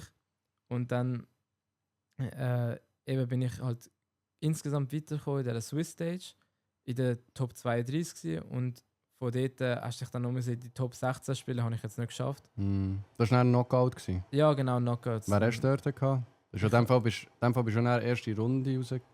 Dort. Ja, also ich habe 2 Spiele gehabt. Ich habe mein erstes gegen Furky Place verloren und mein zweites gegen den Tex. und- Furky und Tex hast du gehabt? Die Ja. kenne ich beide sogar, ja. Also Ja, von online. Genau, also Furky macht ja auch viel. Die sind beide Ja. Content Creator, also weißt, die machen beide viel Content. Auch. Crazy. In beide Content und E-Sport. Was Beides. hast du gegen den Text gemacht? Wie viel hast du gespielt? Gehabt?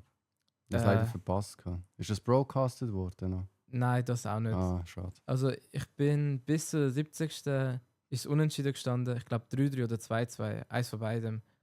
Und dann nachher hat er das Goal gemacht und dann ist aufgegangen bei mir. Scheiße, Ja. Mann. Ja, dann hast du müssen probieren. Etwas, Ja, oder? genau, Also also zeitlich dann- ein bisschen knapp ist geworden. Aber man muss auch noch sagen, ich weiß auch nicht, ob das alle wissen, die Spiele gehen ja länger.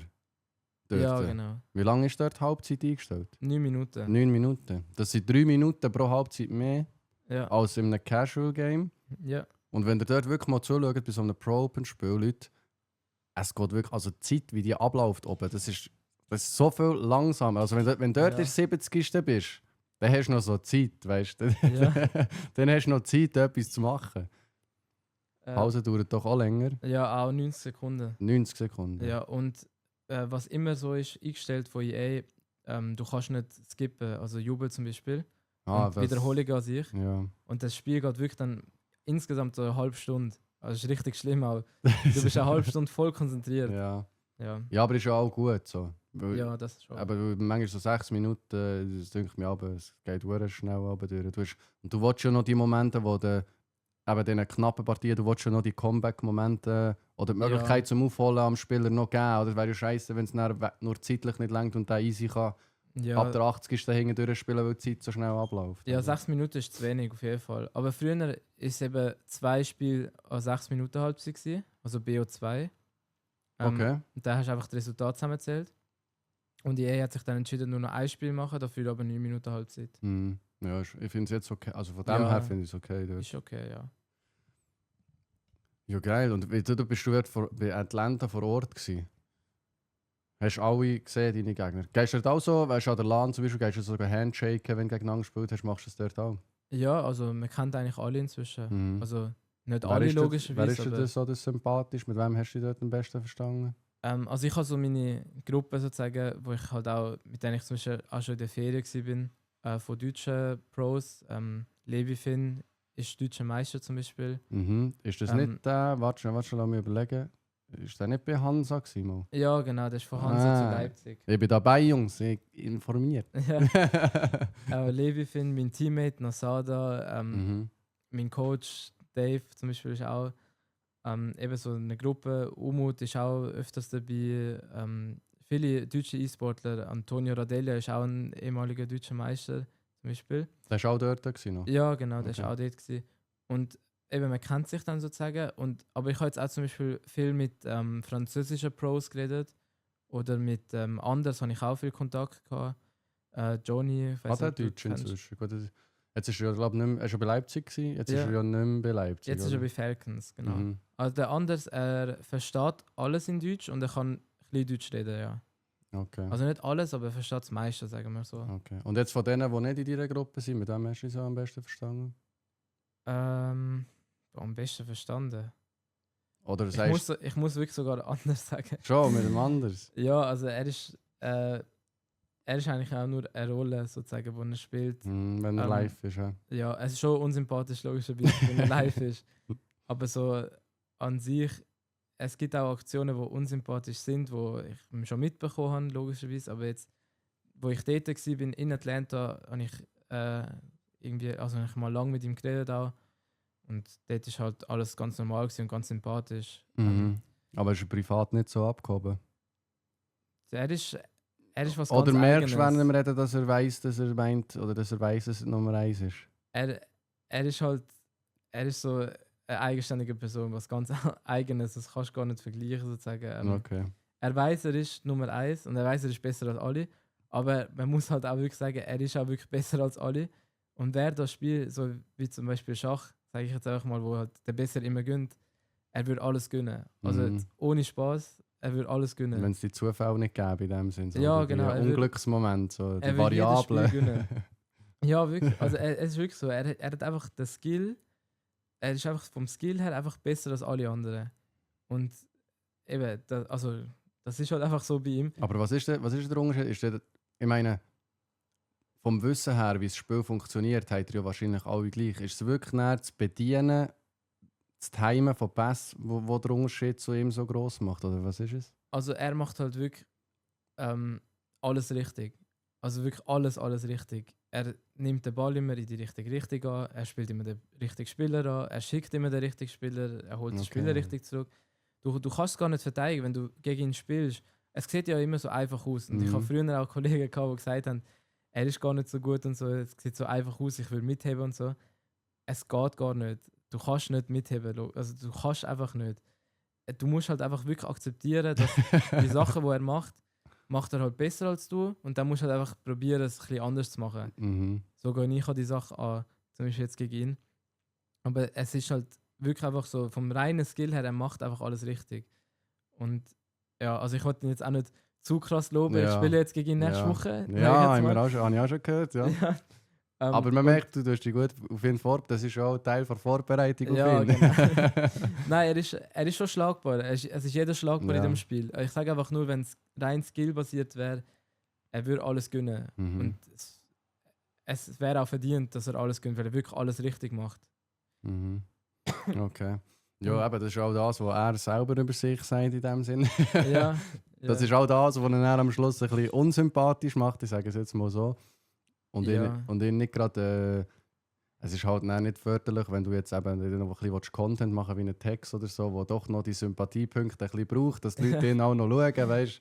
Aber das ist ihm ja offensichtlich scheißegal, weil wahrscheinlich wird er mit Earnings und so. Ja, also er hat zum Beispiel durch Earnings und so ausgesucht, Ja, sage aber- ich jetzt mal. Aber Und wird noch mehr wahrscheinlich. ja, sich genau, er kann das holen. sicher noch logisch ein paar Jahre machen. Ja. Aber ich meine einfach nur, bei ihm ist jetzt so, er wird ja wirklich gehasst, aber er wird ja auch wegen dem geschaut. Mhm. Und vielleicht, ich glaube, er hat es inzwischen auch selber so gecheckt, weil er spielt auch eine Rolle. ja, aber so mit für dem Content. Aufstehen bei den Pro Opens, Aufstehen, laufen, und das. Also er regt sich wirklich auf. das stimmt schon. Aber dann tut er sich selber so ein bisschen dazu zwingen, ein bisschen mehr draus zu machen, oder? Genau, also er hat zum Beispiel, also so hat es mir erzählt jetzt in Atlanta, er spielt eigentlich eine Rolle, er weiß, dass er ausrasten wird. Mhm. Aber so ist er halt als Person. Es gibt Leute, die halt einfach den Rage rauslassen müssen, damit sie sich dann beruhigen. Okay. Er ist genauso als Person, aber er spielt dann halt auch eine Rolle in Atlanta und er spielt eine Rolle an sich, meine ich, dass er dann eben aufsteht, dass er zu den Fans schaut, dass er irgendwie so macht oder kann ich so, ich sage jetzt irgendwas Ja. halt. Er spielt das einfach als Rolle noch so nebenbei, weil er das halt einfach auch machen will. Aber wenn du mit ihm redest, merkst du schon auch, Aber ist es auch ein bisschen Mindgames gegenüber dem Gegner noch ein bisschen? Ist das auch... also mich würde es jetzt nicht beeinflussen, aber Okay. kann sie es beeinflusst andere. Ich weiss Wenn es nicht wüsstest, dass es eine Rolle ist, würde es sie vielleicht mehr beeinflussen? Ich glaube nicht, ehrlich Nee. gesagt. Weil inzwischen weißt du einfach, wie er ist. Okay. Aber wenn jetzt so ein Neuer gekommen wäre und so würde tun... Ja, dann denkt halt jeder, er ist mega unsympathisch. ja, aber ja. Eben, und ich muss sagen, ich finde ihn auch. Er darf jetzt eigentlich, weil die meisten wissen, er ist sehr krass, jetzt darf er es so machen. Aber wenn jetzt einer Neuer in die Szene kommt und mal ein Spiel gewinnt und dann sofort von dir vorstellst, ja, der schon von weißt du, Ja, so genau, leist also- zuerst mal etwas, bevor du so tust, oder nicht? Ja, er darf, erstens, aber ich wollte jetzt auch nicht ihn zu hoch reden. Ja. Er hat schon auch unsympathische Aktionen gebracht und ich habe mir auch schon oft gedacht, das ist schon auch übertrieben So oder ein bisschen zu viel des unsympathisch. Guten, ja. Aber wenn du mit ihm redest, er sagt ja auch selber, er spielt eine Rolle. Und er sagt auch, also du merkst auch, wenn du mit ihm redest, er ist nicht so. Er ist schon ein bisschen anders. Ich weiß, was du er meinst, hat- glaube ich. Ja. Er hat, glaube ich, irgendwas, also nicht jetzt eine Behinderung oder so, aber Mhm. irgendwas einfach tickt bei ihm ein bisschen anders. Aber er ist einfach. Er ist gar nicht so. Und, So ein also er bisschen ist nicht autistisch veranlagt, vielleicht. ja, das kann ich mir So ein gut bisschen. vorstellen. Aber eben, Aber er ist wahrscheinlich nicht keine Ahnung empathisch, weißt du, so ein bisschen nicht so. ja, genau. Er ist halt einfach lustig sozusagen als Person. Wenn du mit Ja. ihm redest, ist er einfach lustig. Aber er hat auch schon unsympathische Aktionen gebracht und dann musst du halt immer abwägen sozusagen. Aber ich zumindest jetzt in Atlanta ist er mega sympathisch gewesen, insgesamt. Mhm. Aber ich weiß eben auch schon von anderen Sachen oder von anderen Leuten, wo er dann unkorrekt war und dann ja, gleicht sich das aus. sag ich jetzt Ja. mal. Aber ich finde immer, dort so am meisten die Rollenspiele, eben, wie man so selber erfahren hat im Gespräch.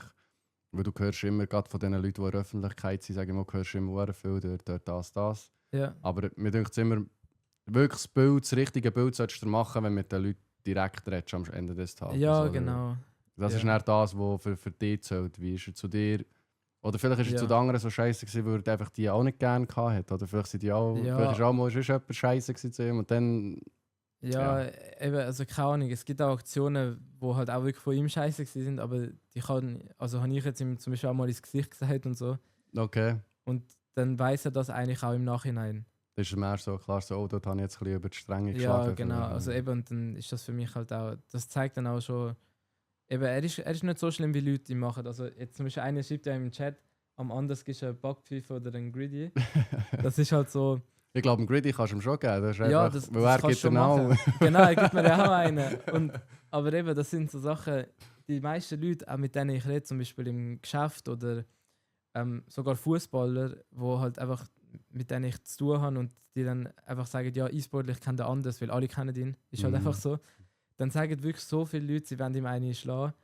Und ich finde das halt so übertrieben, weil es ist halt wirklich nur eine Rolle, wie er spielt. Ja, logisch. Und auch so ist Aber es das Ding ist, weißt du, musst dir vorstellen, ein Casual wie wir jetzt, ihr Ja. rastet da mal aus in der Weekend League, weißt du. Und dann stellst du dir halt vor, du bist auf dem Rage-Level, was Ja. du ja als Pro nicht bist, wie ich in der Weekend Ja. League, wenn ich auf die Schnur bekomme wegen irgendetwas. Und die Leute stellen sich halt vor, der macht so Sachen neben dir, du hockst neben ihm und Ja. du bist auf dem Rage-Level, weißt du, was ich meine? ja. Aber das bist du als Pro ja eigentlich nicht. Klar, du bist vielleicht schon mal hässig oder so, aber am Ende des Tages sind Pros wie du wahrscheinlich, du kannst dich besser damit abfinden, wenn du merkst, okay, der Gegner ist jetzt einfach, der ist jetzt einfach krasser, der ist jetzt einfach besser, so, weißt Ja, das würde ich auch sagen. Aber eben, ich weiß, es sieht unsympathisch aus. Es ist auch unsympathisch, aber er macht das sozusagen nicht zum den Gegner, also zum, wie heißt das, der Gegner triggern oder disrespectful, also kein Respekt zeigen gegen ihn, sondern er macht das einfach nur, weil er weiß, es kommt, es Show. gibt Hate, es ist Show. Viele Leute reden über das und es gibt Wie wir Clips und jetzt so gut weiter. gefühlt eine halbe Stunde schon wieder über ihn geredet haben. Ja, genau. Aber eigentlich sollte der Podcast nicht über anders sein, sondern über dich. Aber du spielst schon gegen anders. Und zwar, das ist jetzt ein guter Swipe Ja, das ist perfekt. an der E-Euro. Und zwar schon nächsten Samstag. Ja, genau, schon nächsten Samstag. Wo fliegst du an? London London. ist Twickenham Stadium, heißt es. Twickenham Stadium. Das ist, habe ich auch nicht gekannt. Aber ist kein Fußballstadion, sondern das grösste Rugby-Stadion von ganz England. Okay. Und dort wird eben unsere E-Euro dann stattfinden. Ich spiele am 6. Schweizer Zeit. Gerade das erste Spiel gegen Anders. Und ja, mal schauen. Also es ist gerade Achtelfinale, es geht direkt los. Viertelfinale, sorry. Mhm. Gerade Viertelfinale. Wenn ich weiterkomme, bin ich im Halbfinale.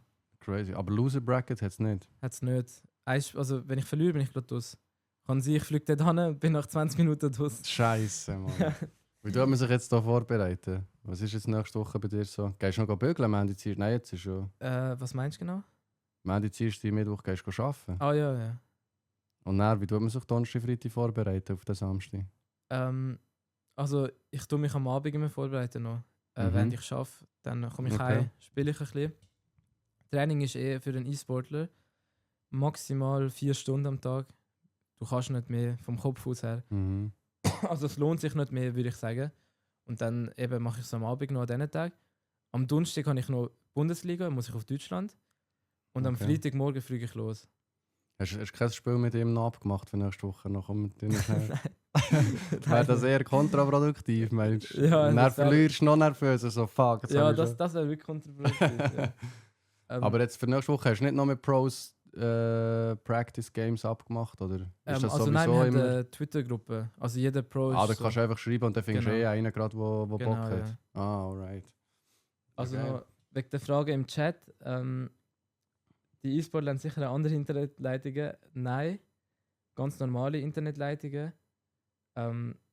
Ja, also ich habe das gleiche wie du. Ich habe keine Glasfaser jetzt in Ja. der neuen Wohnung. Ist auch, was hast du so? Ping-mässig bist du unterwegs, immer so 16, Ping so- 20? Ja, eben so zwischen 20 und 30. Ah, schon auch. Ja, also früher also bei der Wohnung von meinen Eltern, wo ich ausgezogen bin, dort hatte ich so 8er Ping gehabt, aber mit Glasfaser. Aber, ja. Und jetzt 20er Ping. Aber es macht keinen Unterschied. Aber du hast mir vorhin schon gesagt, das macht keine Angst. Also Leute, das ist bei mir und bei euch alles im Kopf. Das ist bei alles im Kopf.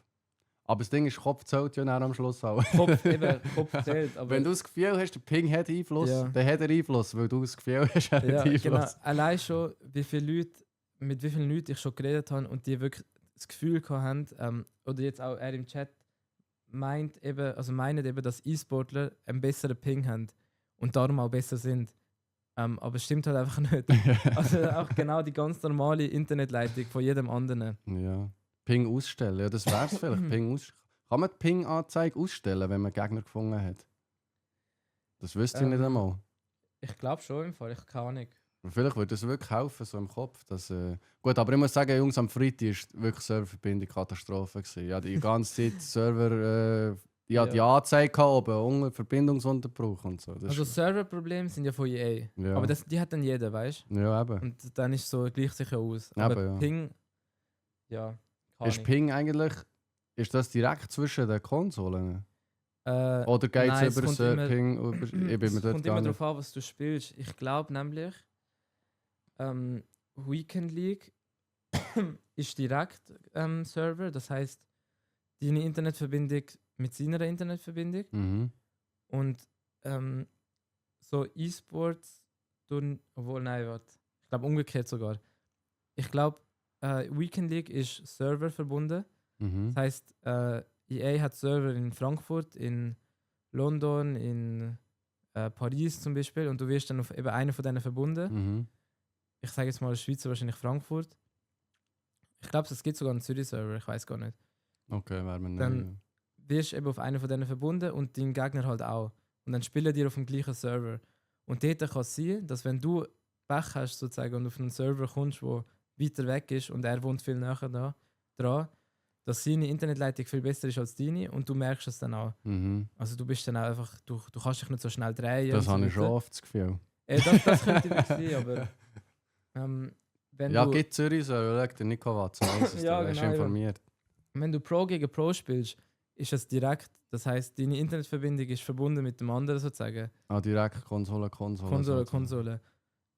Es gibt einen Mythos, Host-Vorteil, Mhm. aber ist nicht offiziell. Also das heisst sozusagen, der Host ist im Spiel, dass der bessere Ein kleiner Internetverbindung hat. Vorteil hat, ja. Aber an sich sollte es eigentlich nicht sein. Und jetzt zum Beispiel in Atlanta spielen wir auf Atlanta-Server.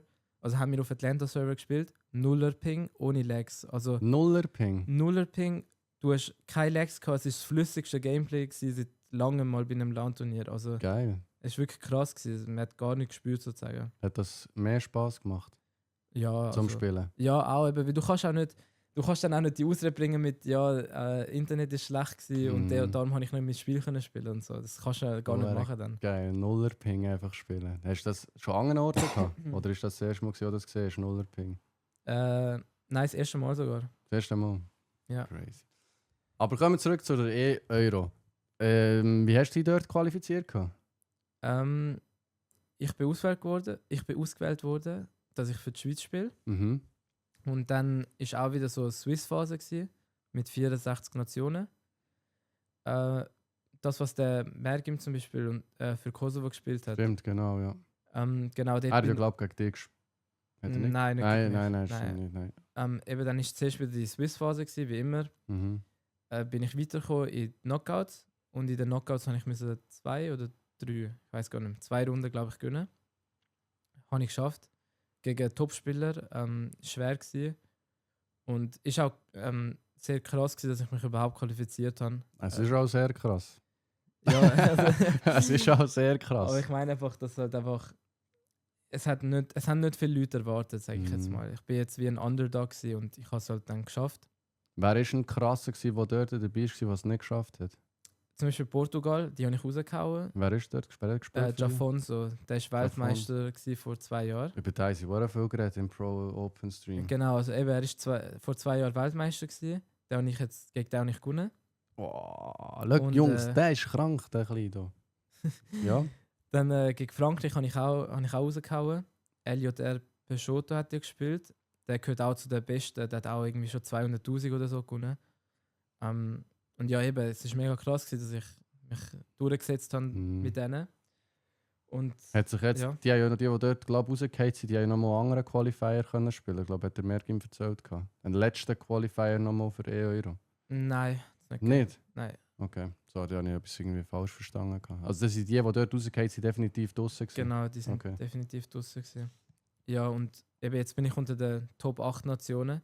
Mhm. Und das ist jetzt sozusagen auch mein grösstes Turnier. Ja, Wo ich und dabei es gibt bin. maximal 3 Spiele.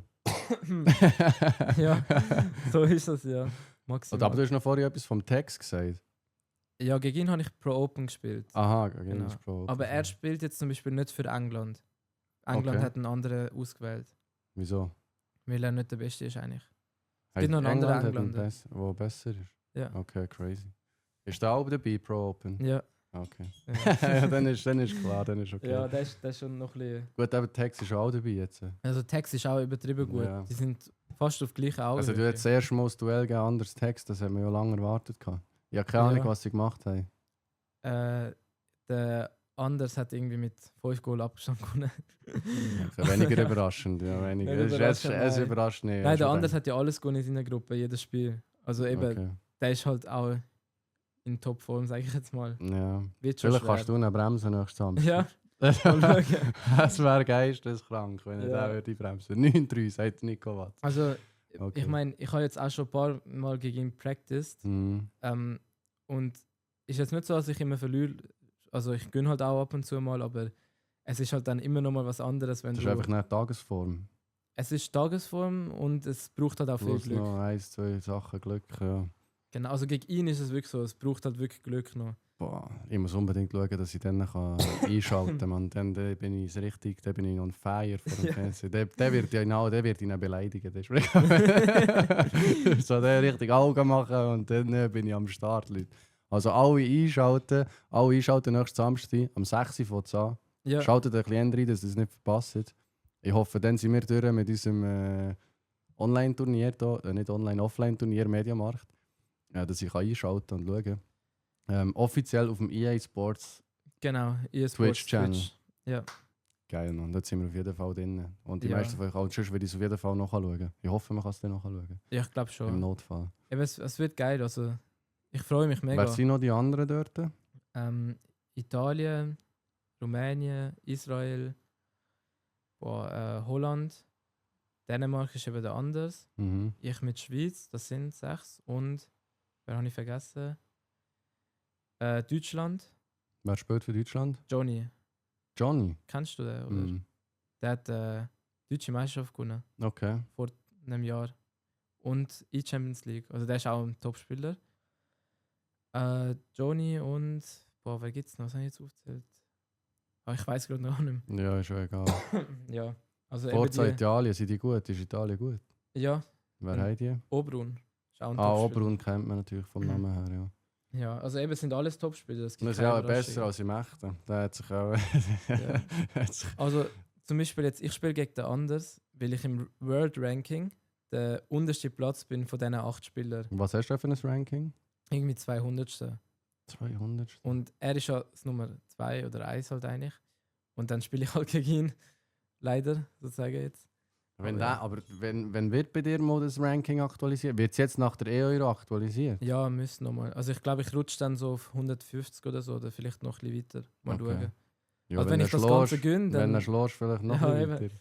Also ich sag mal so, wenn ich gegen den Anders gönne, dann habe ich auch die Confidence, das Selbstbewusstsein, dass ich alle schlagen kann. Und ich Mhm. sage ja auch nicht, dass ich gegen ihn verlieren will oder so. Mhm. Es ist schon machbar, gegen ihn Du gewinnen. musst auch überzeugt rein und cool bleiben. Genau, es ist halt einfach mega schwer. Man braucht halt einfach wirklich eine Top-Leistung, ohne Fehler und ja, alles ist möglich. Es ist ja nur ein Mhm. Spiel. Also ich drücke auf jeden Fall 100% Daumen und bin hier am Fanen. Muss man noch mein SC... Hat er eigene Freiburg E-Sport-Trikots oder hat er die gleichen wie...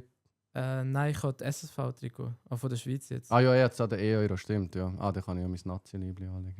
Also, Ja, genau. daheim am Feiern. Geil, Mann. Dort wünsche ich dir sicher schon mal alles Gute. Das Danke. wäre ja brutal. Es ist jetzt schon brutal und es wird jetzt schon, das müssen wir einfach jetzt auch mal sagen, ich habe schon mal eine Story dazu gepostet. Es wird jetzt schon zu wenig für dich geschrieben, um dich geschrieben, meiner Meinung nach, weil das, was du jetzt schon erreicht hast, ist geisteskrank krass. Und das wird aus meiner Sicht zu wenig, wie soll man sagen, es wird dem definitiv zu wenig Aufmerksamkeit geben. Ja, also, Und von dem her hoffe ich, du nimmst jetzt dort richtig nochmal auseinander. Und dann kannst du denen allen so zeigen, dass, ich hoffe es, ja. ja, dass, Danke dir. dass sie nein. etwas verpasst haben. Mann.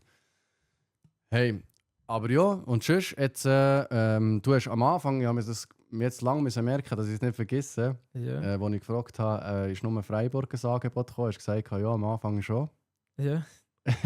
Wie sieht es aus mit dem, also bist du zufrieden in Freiburg oder ist dort für dich, steht da mal offen, jetzt weiß auch nicht, was dort, was ist am Ende, was ist der grösste, überhaupt der grösste Verein, wo man als FIFA-E-Sportler, EFC-E-Sportler her kann? Leipzig. Leipzig ist der grösste. Ja. Also die zahlen am besten, haben die grössten Erfolg seit Jahren.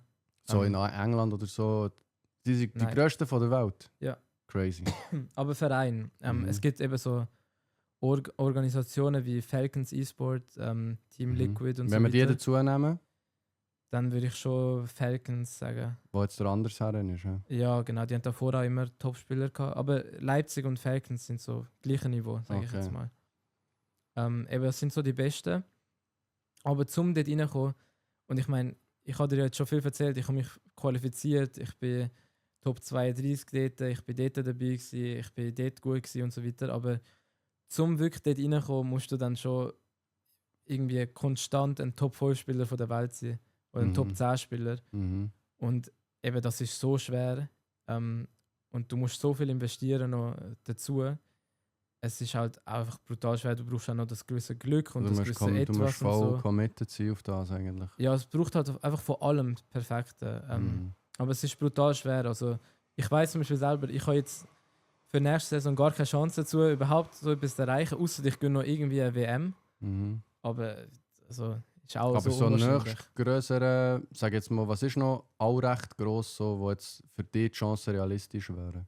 Also eben Freiburg ist ein sehr, sehr guter Verein. Also Freiburg ist auch schon mega recht. zufrieden. Okay. Ja, genau. Also finanziell sehr gut. Auch alles rundherum.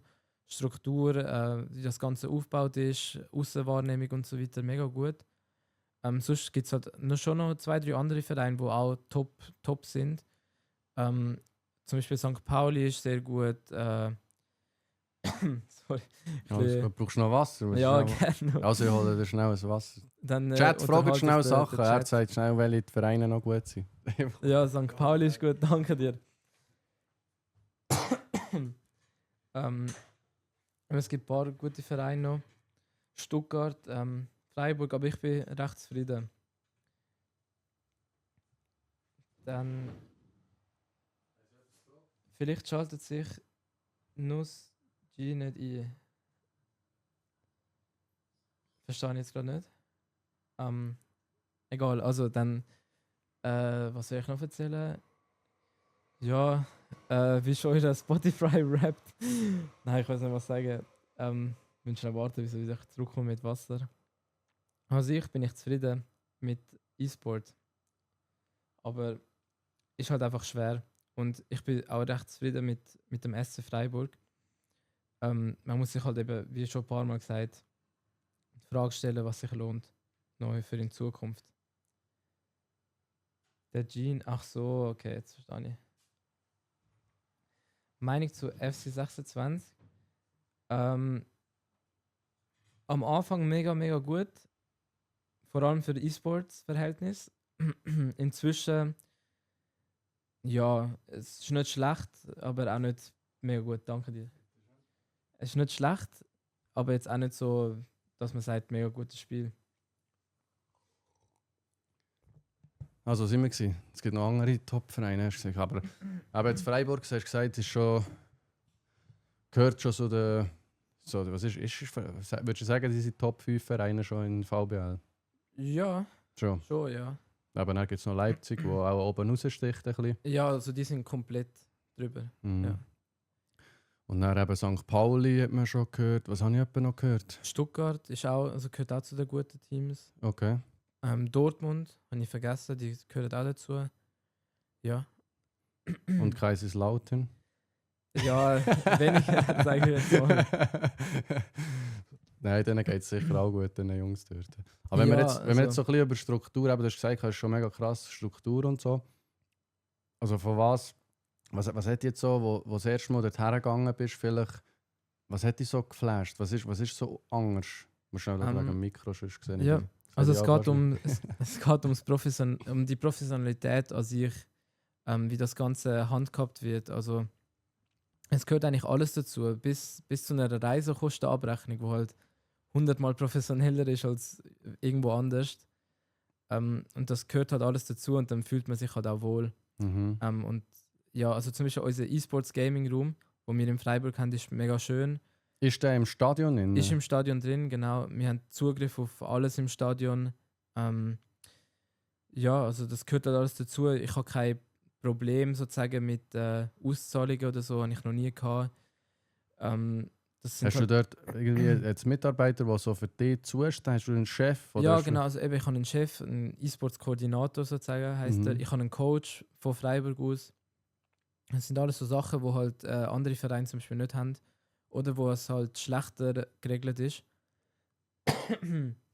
Und deshalb gehört das halt alles wieder zusammen, ja. Mhm. So, jetzt muss ich ganz kurz mal Wasser trinken. Ja, du musst schnell Irgendwie denken, mein Hals kommt der gar nicht Guild klar. da gehen wir noch kaputt. Wir haben das Fenster offen, also es ist nicht so, dass er da am Ersticken ist. Ich glaube, ich habe einfach noch nie so lange geredet im Podcast. Ja, schon speziell. Ja, man sieht ja eigentlich nicht viel. Man sieht nicht viel, wir können gerade auf da, man sieht nicht viel von dir. Ja. Jetzt der SFV hat da 2 Videos, jetzt ist ein zweites Video gekommen mit ihrer Favorite-Aufstellung, so ein bisschen, wo sie ein bisschen Content mit dir haben gemacht in dem Sinn. Es ist aber, glaube ich, soweit ich gesehen habe, ist es in Freiburg aufgenommen worden. Nein, das ist in Kloten aufgenommen worden sogar. In Kloten. Ja. Aber die Fotos, die gepostet worden sind, Die auf der Couch dort, sind in Freiburg aber die gemacht sind in worden. Freiburg gemacht. Ja, weil kein Bashing jetzt so gegen den SFV, aber Nein. ich habe keine Bilder zugeschickt bekommen von mir Und die haben ja auch einen Beitrag nachher gemacht, aber einen Tag später. Mhm. Und Freiburg ist halt wirklich, die haben gesehen, ich habe mich qualifiziert und es direkt hochgeladen, schon alles vorbereitet. Professionell eben. Ja, ich wollte jetzt nicht zu viel dazu sagen, nein, aber Nein, sag es. eben, es ist einfach, die haben einen Tag später das gemacht und ich habe mir dann gedacht, ich mache jetzt nicht zweimal das Gleiche, also den gleichen Beitrag sozusagen, Mhm. mit einer Qualifikation. Und der hat schnell ein Shooting gemacht dort. Ja, also in Freiburg haben wir es gemacht. Mhm. Schon davor, aber eine Woche vorher. Einfach so zum es machen, falls Aha, es du dazu hast hier schon kommt. Kabarett gehabt. Genau, falls es dazu kommt. Okay. Eben. Und ja, dann habe ich das eben gerade so können machen. Und beim SFV ist es halt, ich habe keine Bilder gehabt, weil ich weiß gar nicht, ob sie das überhaupt verschicken oder so. Ich weiß nicht. Wir haben aber so Porträtbilder mal gemacht, die sind noch cool gewesen. Habe ich aber auch nie bekommen. Ich habe nur das fertige Bild dann gesehen, das auf der Webseite hochgeladen worden ist. Ist halt ein bisschen schade, aber ich habe keinen. Also ich habe einen Ansprechpartner, aber ich weiß nicht, ob alles über ihn läuft, korrekt. Ich weiß es halt einfach gar nicht. Aber es ist halt ein anderes Thema so Ja. als ich. Wir reden da nicht zu viel drüber. So, ich würde sehr gerne, an dieser Stelle würde ich natürlich sehr gerne meine Unterstützung auch am SFV anbieten. Falls er das in Zukunft mal machen will. Aber grundsätzlich ist es ja eben auch für die Schweiz mit dem Nazi-Liebling, mit seinem Namen, Ja, so das Land können zu vertreten, ist ja schon einfach geil. So. Ich meine, das ist mega geil. Ja. das ist schon da freu ein ich Dream. mich. So. Ich Ja, meine, du kannst genau. mit dem Liebling rumlaufen Ja. und die Leute wissen zwar so, du bist jetzt nicht ein Fußballer, der jetzt mit dem Granit an die WM fährt, aber so, du bist ein Nazi-Spieler. Ja, genau. Also ich weiß gar nicht, ob ich das jetzt sagen darf, aber ich habe gerade vorgestern das Paket ist bei mir angekommen. Ich habe nicht gewusst, was es ist. Mache ich auf und es ist eine komplette Sammlung von Socken und Schuhen bis zu einer Winterjacke vom SFV. Ah, neue Ausrüstung. Neue Ausrüstung komplett und das ist mega cool, halt auch an sich, um es einfach mal zu haben. Fix. Eben, und das ziehe ich jetzt logischerweise dann bei der IO an. Und ich plane sogar selber, ich nehme vielleicht eine Flagge mit oder so. Mhm. Und vielleicht wird auch eine bereitgestellt oder Ein so. bisschen Wellen machen. Ja, ein bisschen Werbung für die Schweiz machen. Aber es ist halt einfach, für die Schweiz spielen ist immer das Coolste. Mhm. Also auch schon früher gewesen, weil du vertrittst halt einfach wirklich das Land. Du vertrittst nicht dich selber, sondern du vertrittst das Land.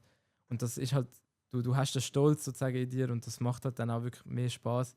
Und du bist dann auch mehr angespannt und so weiter. Mhm. Und ich freue mich mega auf das Turnier, weil ich glaube auch, es wird halt einfach auch mega cool gemacht. Also hoffe ich jetzt mal vom Broadcast aus. Ja, also du kannst nicht einfach 3 Spiele machen und Ja. ja, ist fertig. So, du musst ein bisschen Show auch machen. Genau, Also. also ich hoffe jetzt auch mal, dass es auch wirklich dann cool gemacht wird. Vielleicht wird ja eingelaufen oder Nationalhymne und so abgespielt. Muss ich Mhm. noch lernen, aber... Kannst so du Sachen- nicht? Nein, Bist du nicht im Militär gewesen, du siehst? noch nicht. Musst du noch gehen? Ja, muss ich noch gehen. Oh ja, dann kannst du es jetzt schon lernen, dann kannst du es Ja, nicht. aber eben, ich bin ja erst 20, dann habe noch Zeit fürs Militär. Ja, das stimmt schon, ja. Ja. Aber nicht zu lange warten, weil je später du es machst, desto mehr Anschiss, weißt Das stimmt auch.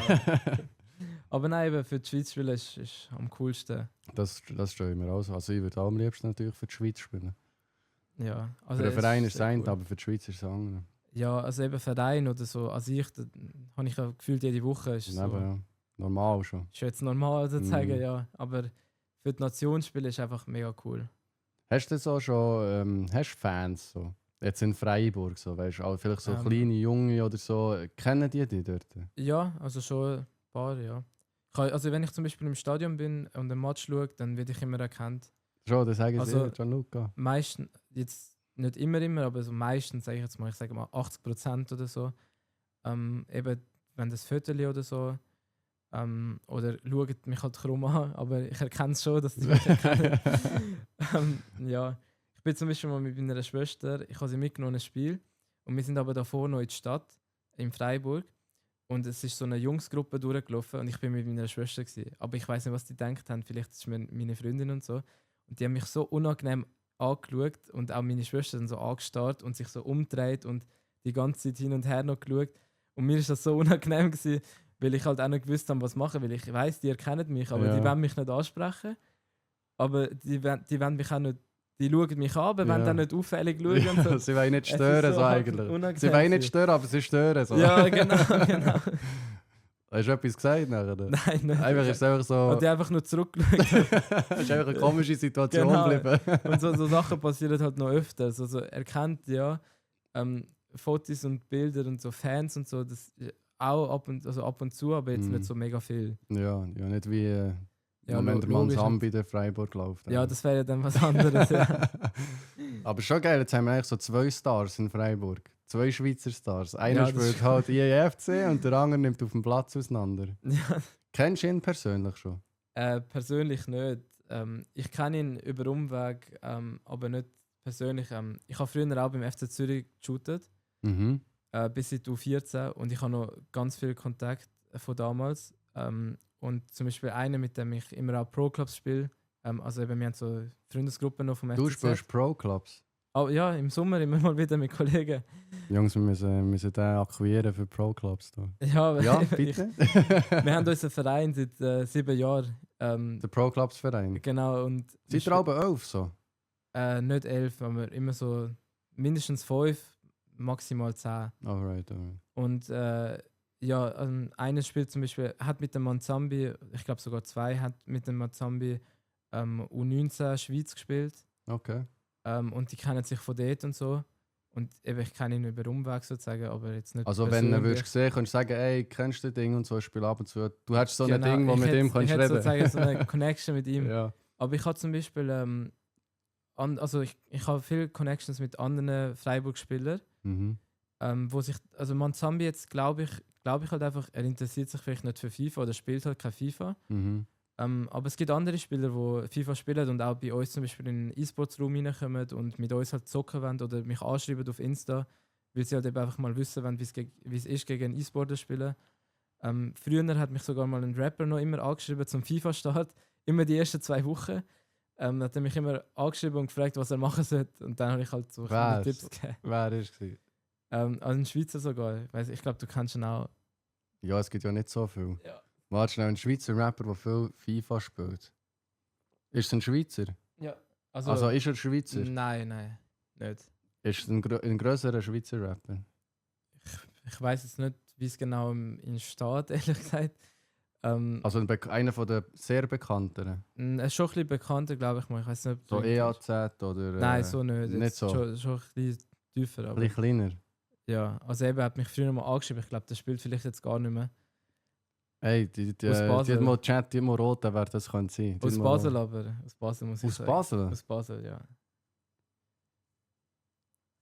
Aus Basel? Basel-Rapper, Jungs, wenn ihr Basel-Rapper habt. Oder jetzt YouTube, schreibt es in die YouTube-Kommentare. Er sagt es jetzt nicht, aber ihr dürft sehr Ja. gerne in die Kommentare. Macht auch, Du kannst macht ja auch bei YouTube TikToks. bestätigen oder so, oder einen Hinweis geben, so Er Augen. macht oh. auch TikToks und so weiter. Er macht auch TikToks? Ja, also so ein bisschen Content noch, so als ich.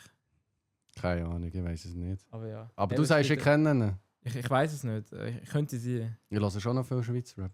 Dann könnte sie. Ja. Aber der Pronto kann es ja nicht sein, jetzt in dem Fall.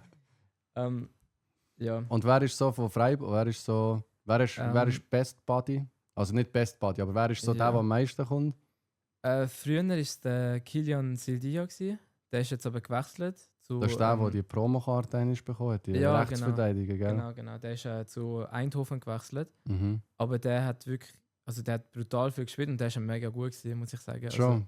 Also, ich habe Ich gegen ihn denke, es hat gespielt. ein paar Fußballer, die krank die haben einfach Ja, halt die zu haben einfach viel Zeit. Zeit. Ja. Die spielen halt den ganzen Tag, ja.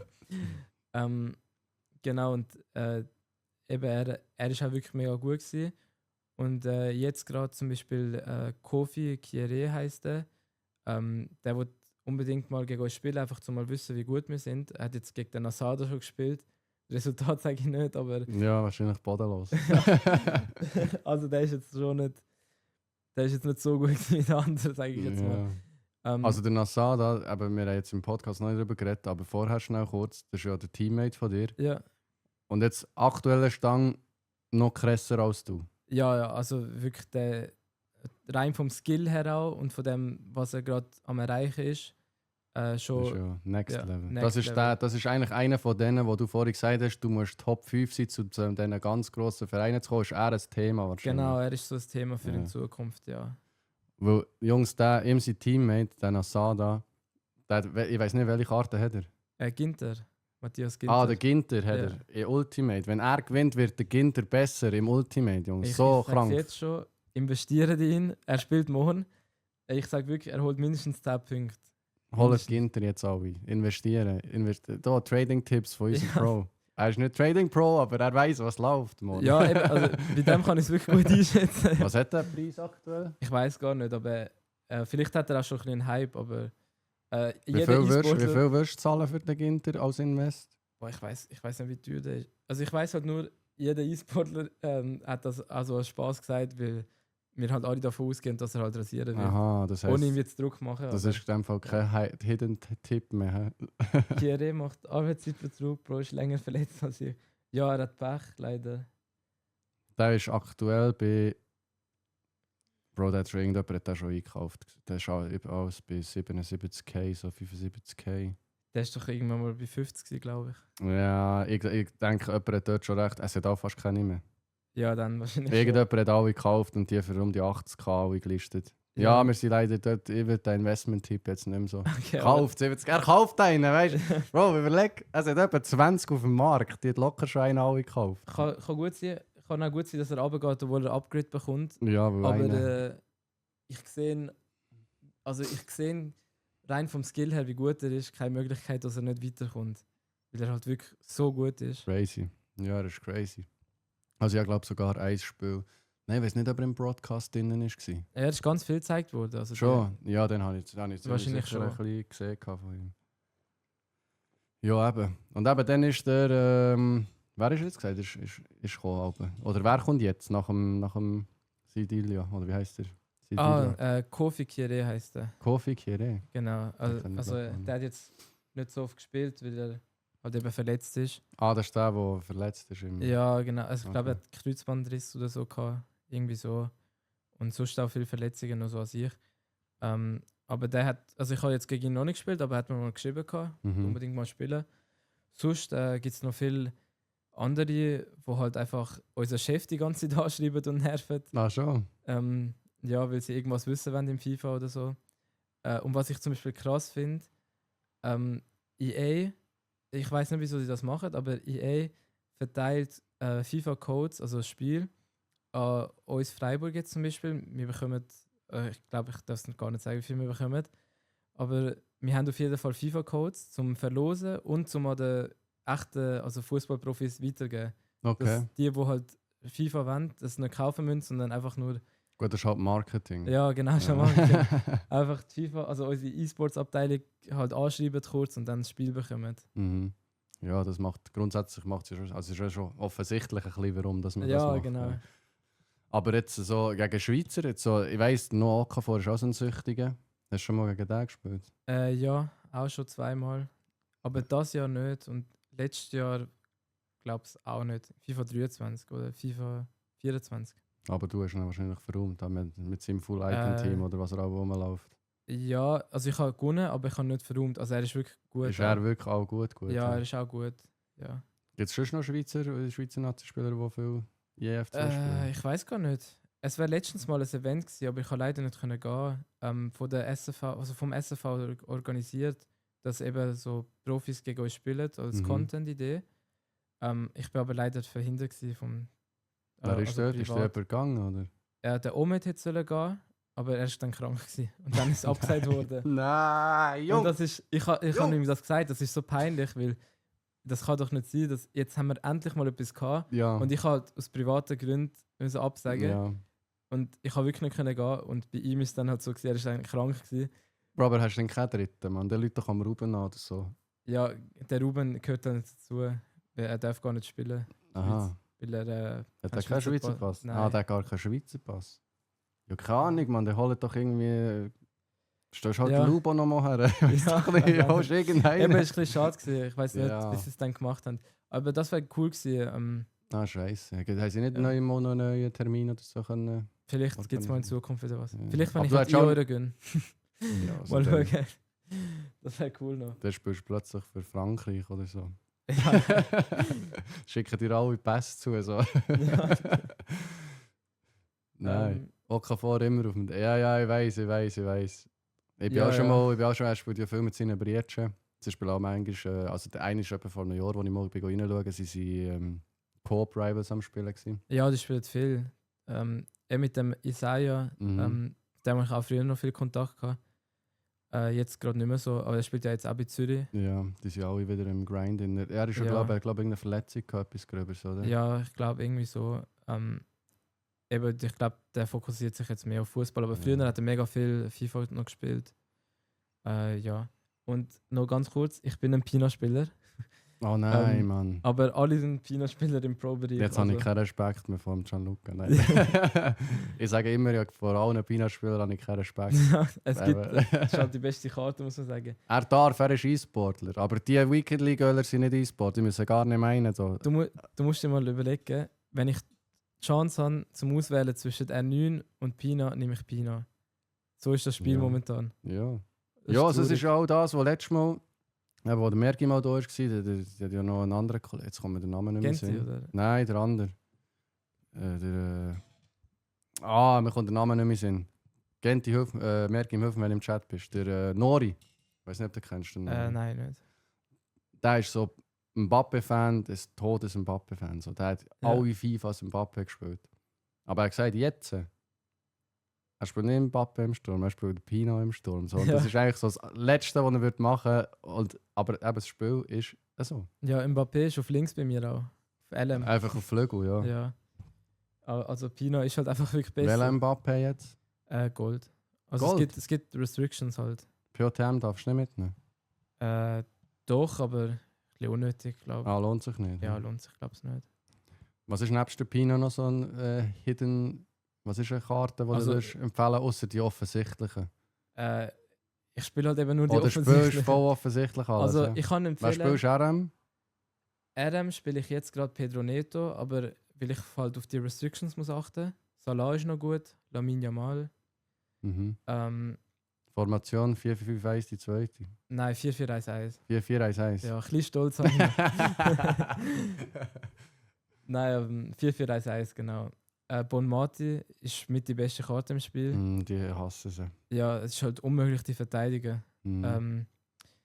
In der Innenverteidigung Militao, aber nur die neue Karte, der Gold nicht. Okay. Aber der kostet halt auch ein Mio, darum kannst du halt auch erwarten, dass der gut ist. Sonst ein Hidden Gem würde ich jetzt mal sagen,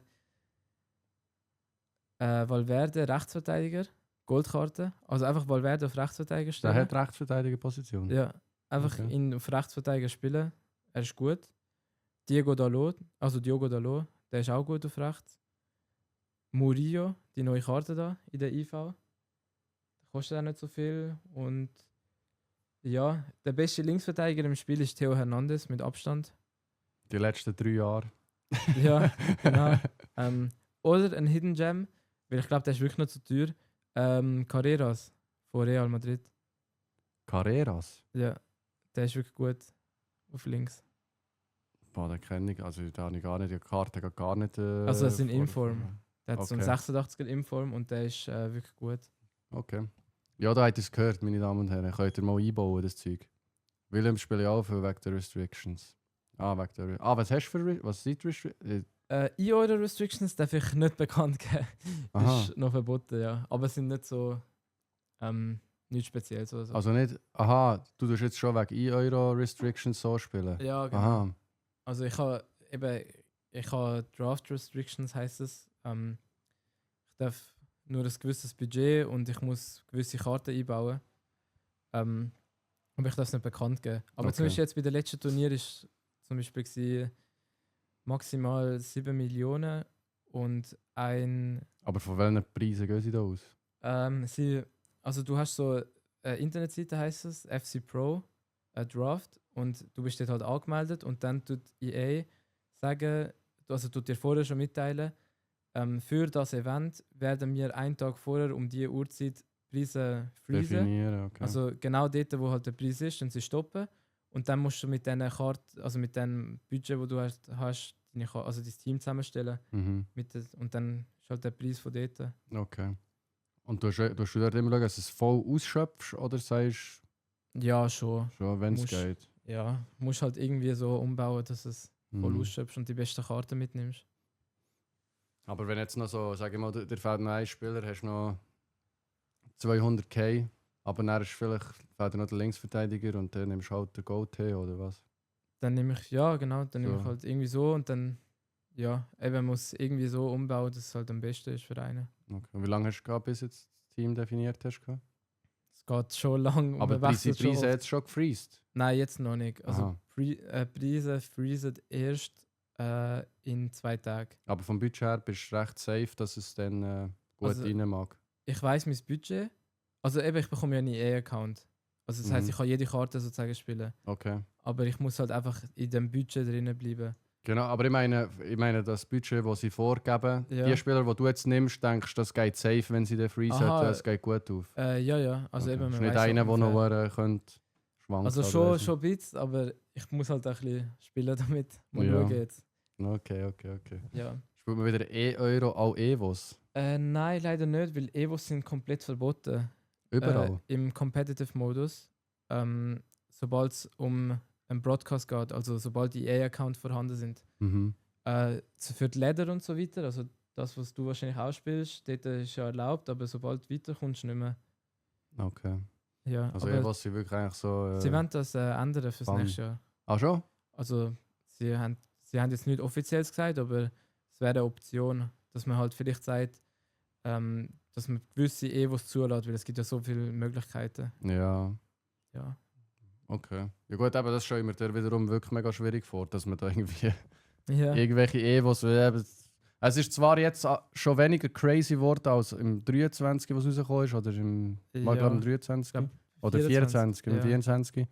Ich denke immer 2023, aber Ja. ja. 24. aber- Genau. Es ist ein bisschen jetzt weniger crazy. Du kannst weniger crazy Sachen machen, aber zwischendurch gibt es schon noch so eine Kombi, die dann ein bisschen ausartet. Jetzt vor kurzem Ja, hat es genau. irgendeinen gegeben, der ist Ja. wieder durch ganz TikTok durchgegangen. Das ist blöd, die machen den und so.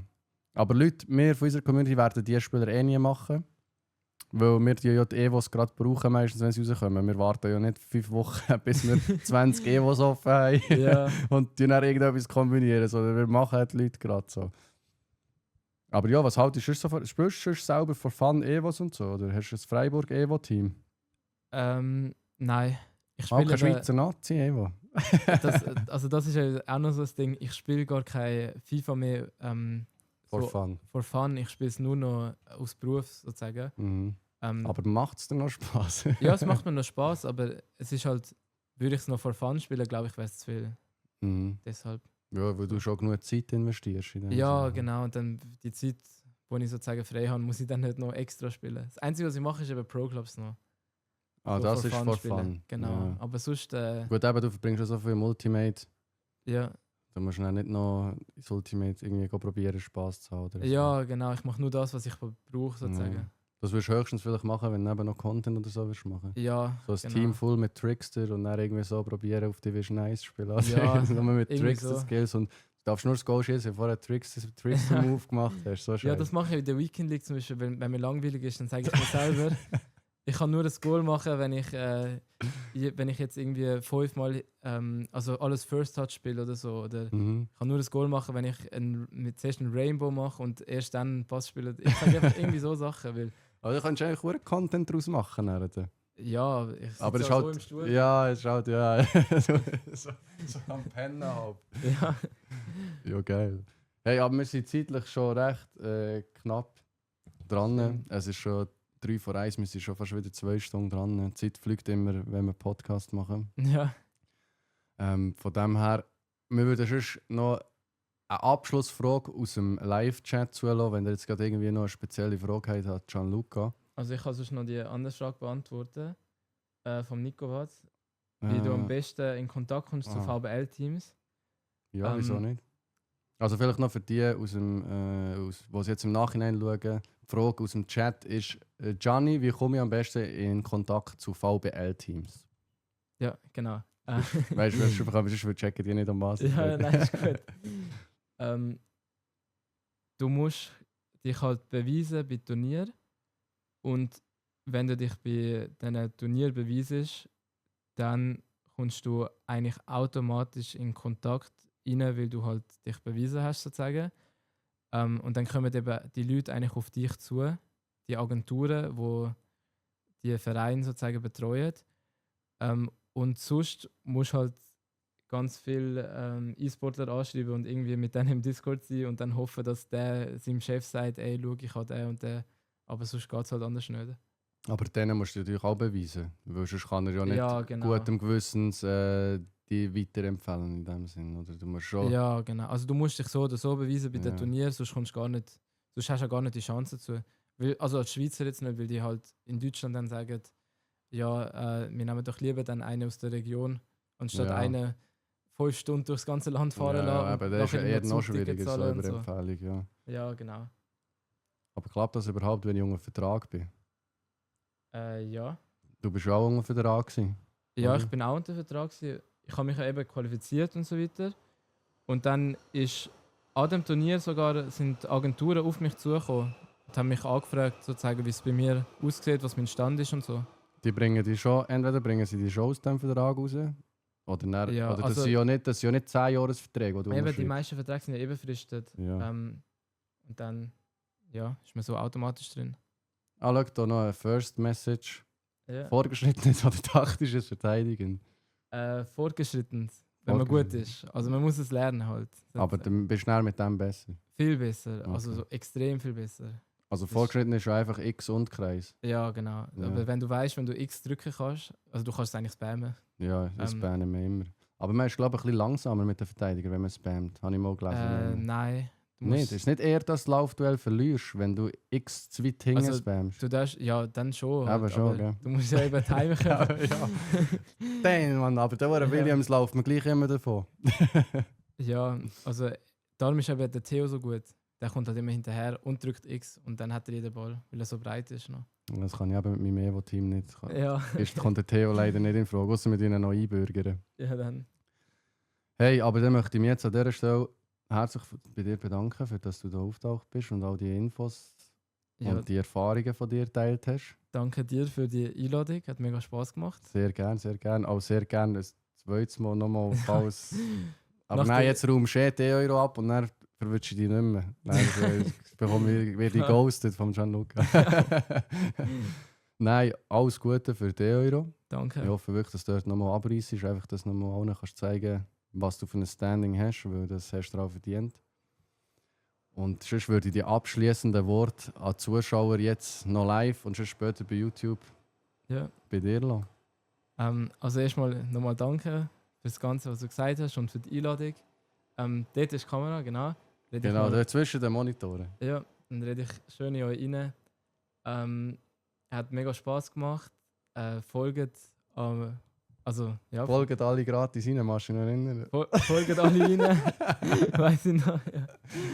Folgt rein, abonniert, lasst einen Sub da, wenn es euch gefällt.